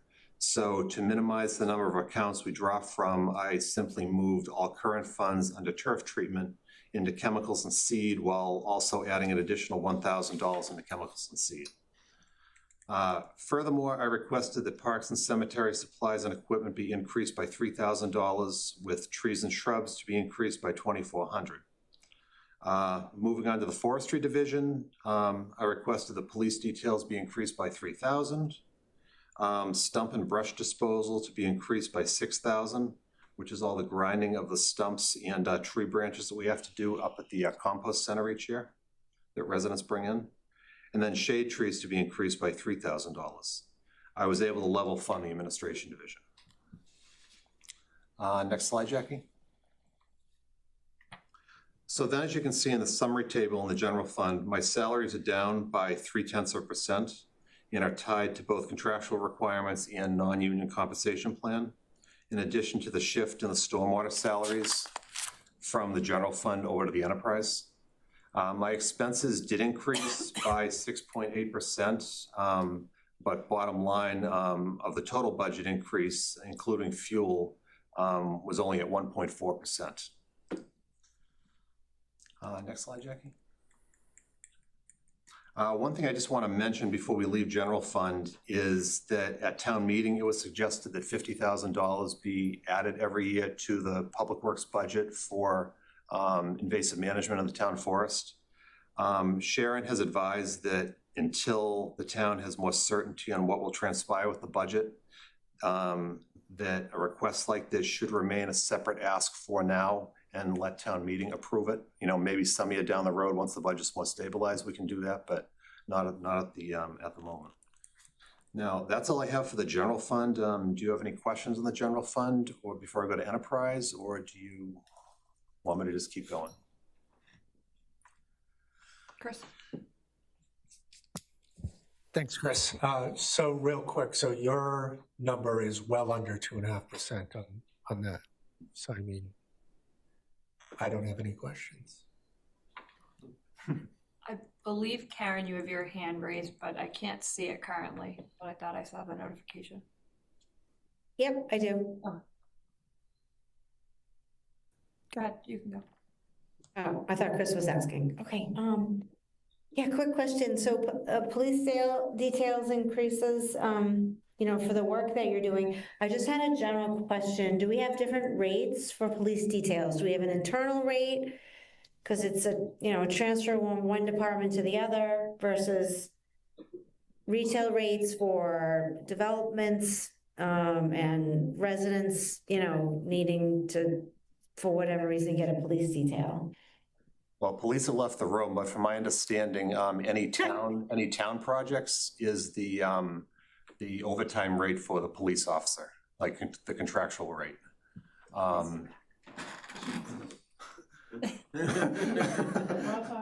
Uh-oh, what happened? No, they were just You picking on me like Kevin Furley did? They were just talking about, Chief, if there's, what the different rates are for, details, like versus town versus if there's any, the town is the overtime rate for the contract. Same thing with non-town too. Yeah. So is it one rate, no matter who requests it? If internal departments request it, if a developer a commercial property owner requests it, and a resident requests it or needs it, or is required to have it? Yeah, the Chief's saying it's all the It's an same. overtime rate. Yeah.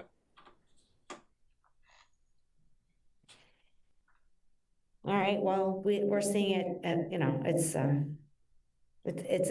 an expense that goes up because salaries are going up. So, okay, thank you. Anyone else? Carl, any questions? I just had a couple quick questions. You mentioned the second water meters were in, there were 224 applications. Do we know how many were installed? Most all were installed. That's why we closed off the applications on November 1st so we could get caught up for the winter. Okay. But most anyway, not all probably, because I think there's still a few that are hung up on one aspect or another, but most, for all intents and purposes, have been installed. Great. And then you mentioned the Auburn Street tank. Is that the same as the new water tower that we just, okay, so has that not been put online yet? No, it has. Oh, it has. It Okay, has. Yeah, we were just doing like final punch list, items to get, like with the SCADA that we have, that we can communicate with where the water levels are on the Got it, tank, just okay. getting that calibrated properly and things like that. Perfect. And then I think I understood that for the stormwater enterprise fund that mentions the 5 positions, it was just money being moved from one account to another. We've always had those 5 positions. Correct, Okay. correct. It was just wanted money, to clarify that. the stormwater money in the general fund moving to the enterprise. Perfect. And then the last quick question is, you kind of mentioned it briefly, but the town's paying when people drop off brush and stumps to the compost. I wanted to call it the depot, which I knew was wrong. Are we charging them to do that? I mean, brush I understand, but stumps are. Well, we do have the fees for the compost stickers, so we are collecting. But that's like $25, right? A year? But I mean, like when residents bring branches or we take down a tree, we have tree stumps, the trunk of a tree, we need to bring in a company to grind up all those stumps and everything. I guess that's my concern. It's not necessarily the brush and stuff. I don't think that that's as big of a haul, but like those stumps are not easy to grind. no, But they're we're not. paying to do that? Well, I mean, the stumps are from what we're taking down, the town's taking, yeah. Okay, I misunderstood. Yeah, I no. thought you were saying that residents were bringing these large stumps Oh, no, to I'm the sorry, I compost, should've- and then the town is paying for companies to come in. Okay, I missed It's a it. combination. It's a combination of grinding down the stumps that we're taking down from the trees and the general brush that the residents Okay, bring. I misunderstood. Okay, sorry. All right, I'm good. Anyone else? Are you good too? I'm good. All right, we can continue. Thank you. Okay, so next slide, Jackie. So now we'll move on to enterprise funds. So in water enterprise, there are no changes in staffing. Under water expenses, I requested that brass fittings and valves be increased by $5,000 and that copper piping be increased by $10,000. And as usual, the MWRA water assessment was estimated at a 3% increase. Next slide, Jackie. Now under sewer. So in sewer enterprise, there's no change in staffing either. Under sewer expenses, I requested the inflow infiltration prevention, which is for mitigating issues causing stormwater to get into the sanitary sewer system, whether it's through cracks in the pipe, tree roots, bad joints, so we can seal those up. That was increased by $5,000.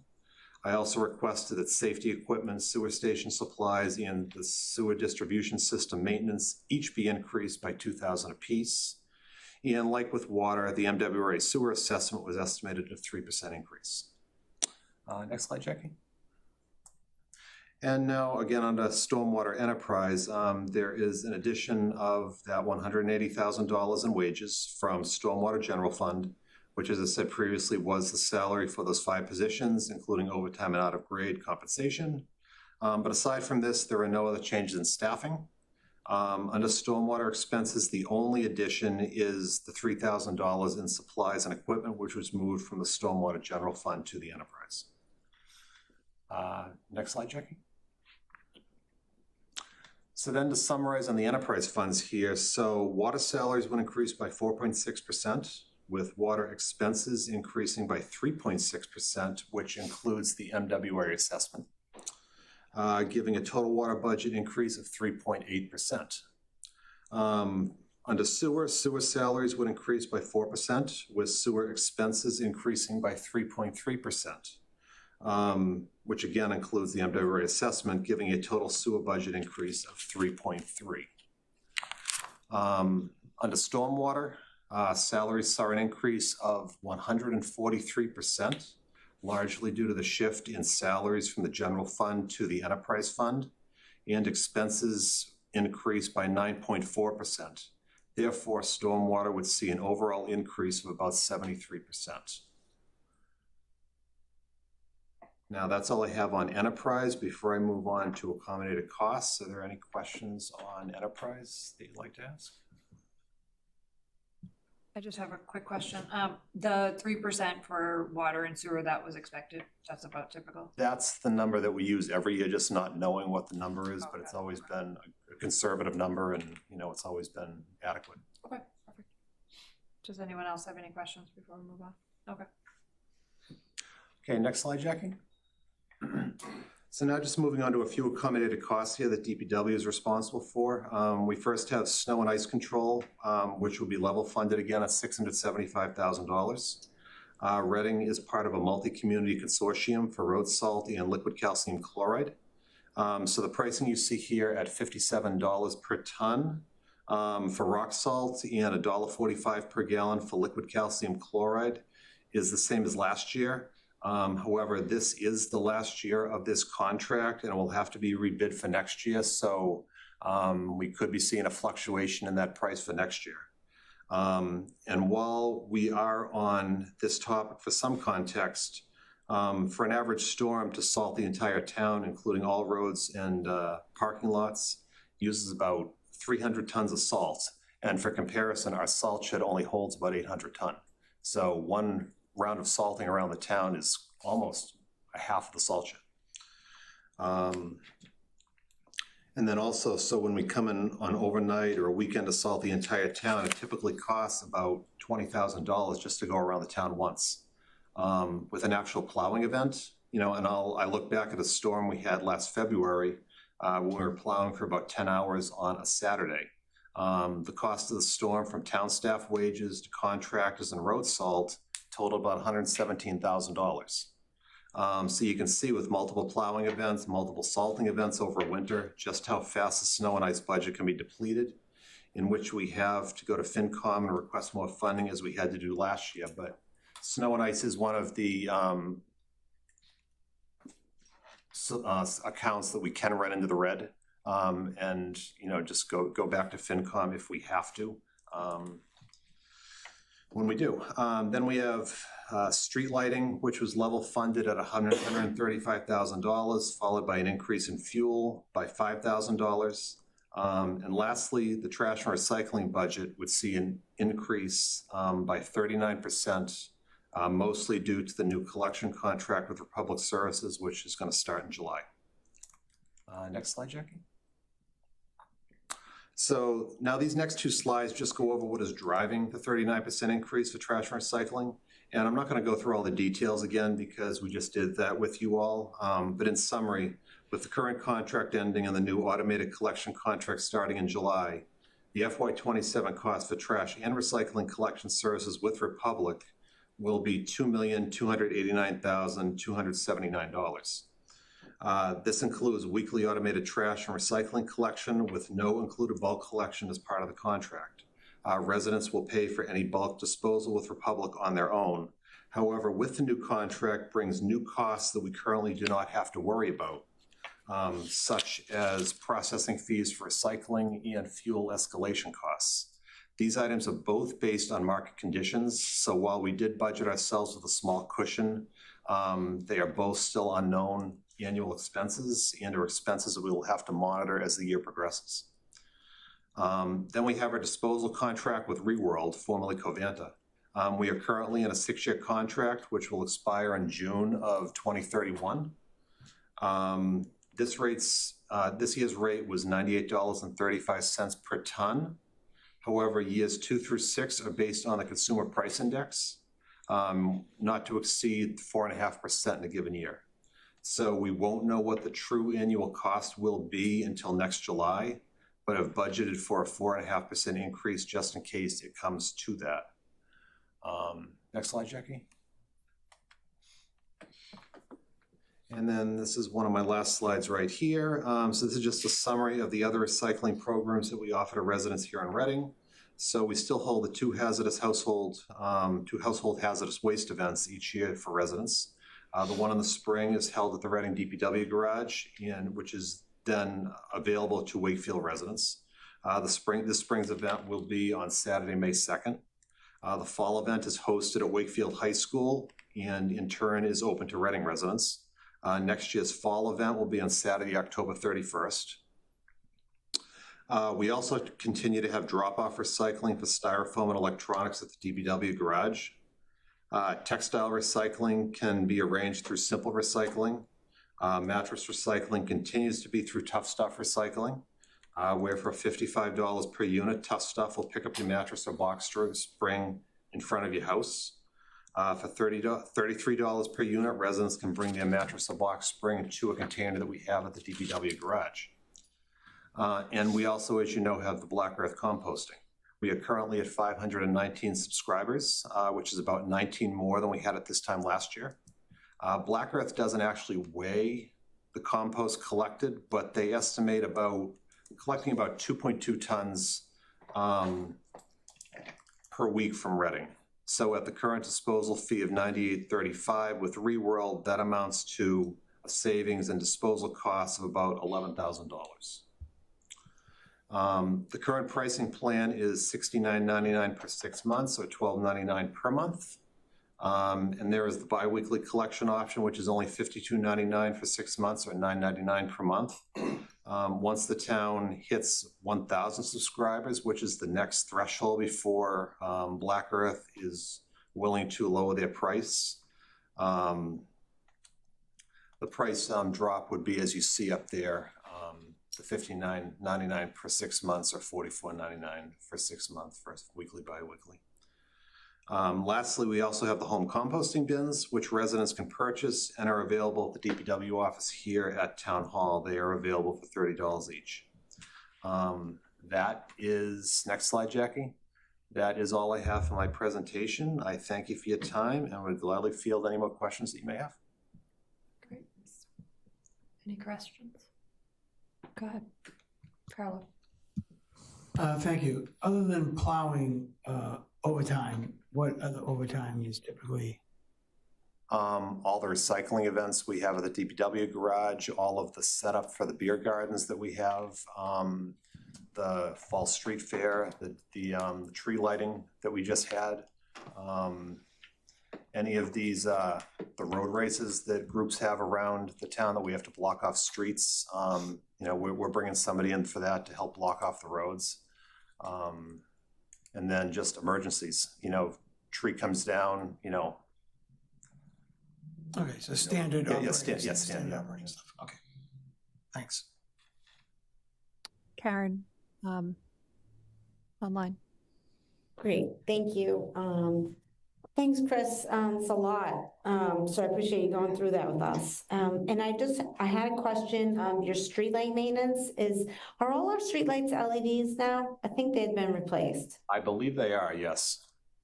Okay, so it's just when they wear out, you just have to, yeah, is that mostly just replacing things that get damaged or wear out, or are these, we're not doing enough new building of roads, right? It's mostly just maintenance? Well, so this streetlight maintenance is actually not maintaining the streetlights themselves. It's mostly for paying for the electricity for the streetlights. So there is a component of it that allows DPW to make repairs to like the downtown streetlights, the decorative lamps, but the ones that are owned by Reading Light, it is for paying for electricity as well as paying for the electricity for all the traffic signals in town. Okay, so that's actually, okay, sorry, that's electricity. Okay, and speaking of the holiday lights, so the chamber used to do that for us. Are they involved in that anymore? I don't know what that meant, used to do that for us. What do you mean by used to do that? That was, lights, holiday lights in the town of Reading, brought to you by the local Chamber of Commerce. So I guess that has gone by the wayside. Well, at one point originally, I believe the chamber was funding the purchasing of new lights, but that hasn't happened in several years. This year, the chamber did purchase us all the new bows that you see on the garlands. Because those bows are about $75 a piece, I think. And there's like about 86 bows, I think, that were needed. So the chamber did, they had a fundraising drive, actually, I saw. And the chamber raised the money and was able to purchase all of those bows for us. Okay, nice. Thank you for sharing that. And then, so the excessive grease in the sewer mains, like those particular items, where were those? What triggered that? It is residents or businesses pouring grease down in their sink, which you shouldn't be doing because it just clogs up and builds up in the sewer main and eventually blocks the sewer main from flowing. So I don't know if you know these. Were these in residential neighborhoods or were these in the downtown? I don't know specific locations, but I know, past history, they've been all over from the downtown to residential. And we do public education to let residents know, you shouldn't be pouring grease down the drain.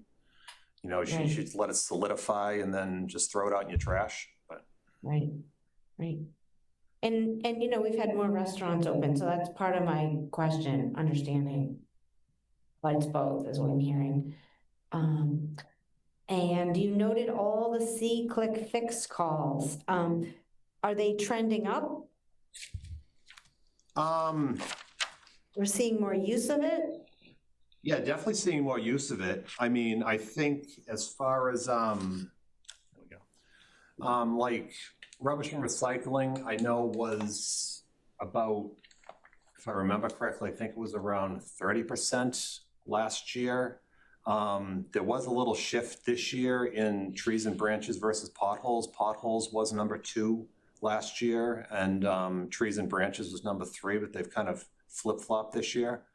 What is it about, in your estimate, is it I don't know, 2,250 was roughly on par with last year? I believe it was a little bit of an uptick. I want to say last year was around 2,100 possibly. Mm-hmm. Interesting. It would just be helpful to see how people are adopting that. Is that helpful, people using this system? Oh, it definitely is, for reporting potholes and deficiencies, you know, out in the town, definitely. Okay, good to know. And the only other thing, we're kind of stuck at about, yippee, we made that 500 subscriber threshold for Black Earth composting, but I was wondering if you were planning any promotional events, coming up to try to gonna take us a while to get to 1,000, but I thought I had heard numbers that people could estimate that you might get 20% adoption in town. That might be a little high, but 500 is nowhere near that, and the more tonnage we can shift towards Black Earth, the better. The schools are now all composting, right? Yes. That happened as planned? Yeah. All right, so we don't get any that's interesting. We don't really get credit for that for Black Earth? No. You gonna be talking to them soon? No, they don't credit us for that number, no. But I can assure you that we are promoting the Black Earth composting as much as we possibly can. We're at all the town days, the town events, you know, we have the Black Earth information there. We have the green bin. I just had the green bin with me. I just gave a presentation to the at the Pleasant Street Center for the new trash contract, and I brought the green bin and a flyer with me then to try to, you know, see if anybody new wanted to sign up. So we're trying. You know what you need to do? You need to get the kids hooked because they will torture the parents. So, you know, maybe you could give out some like tickets like RPD is doing. I don't know if you have anybody on your staff who could help us do something like that.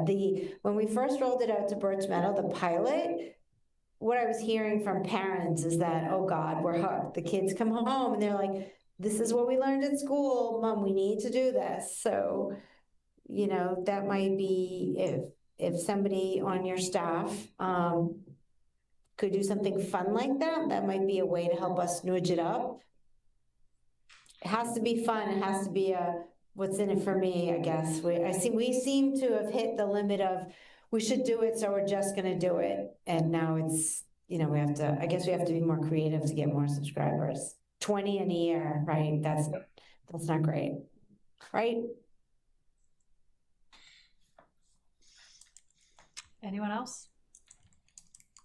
Okay, I think we're all. But I would also say that Jane, Jane has a very creative team over there. If you, do. You know.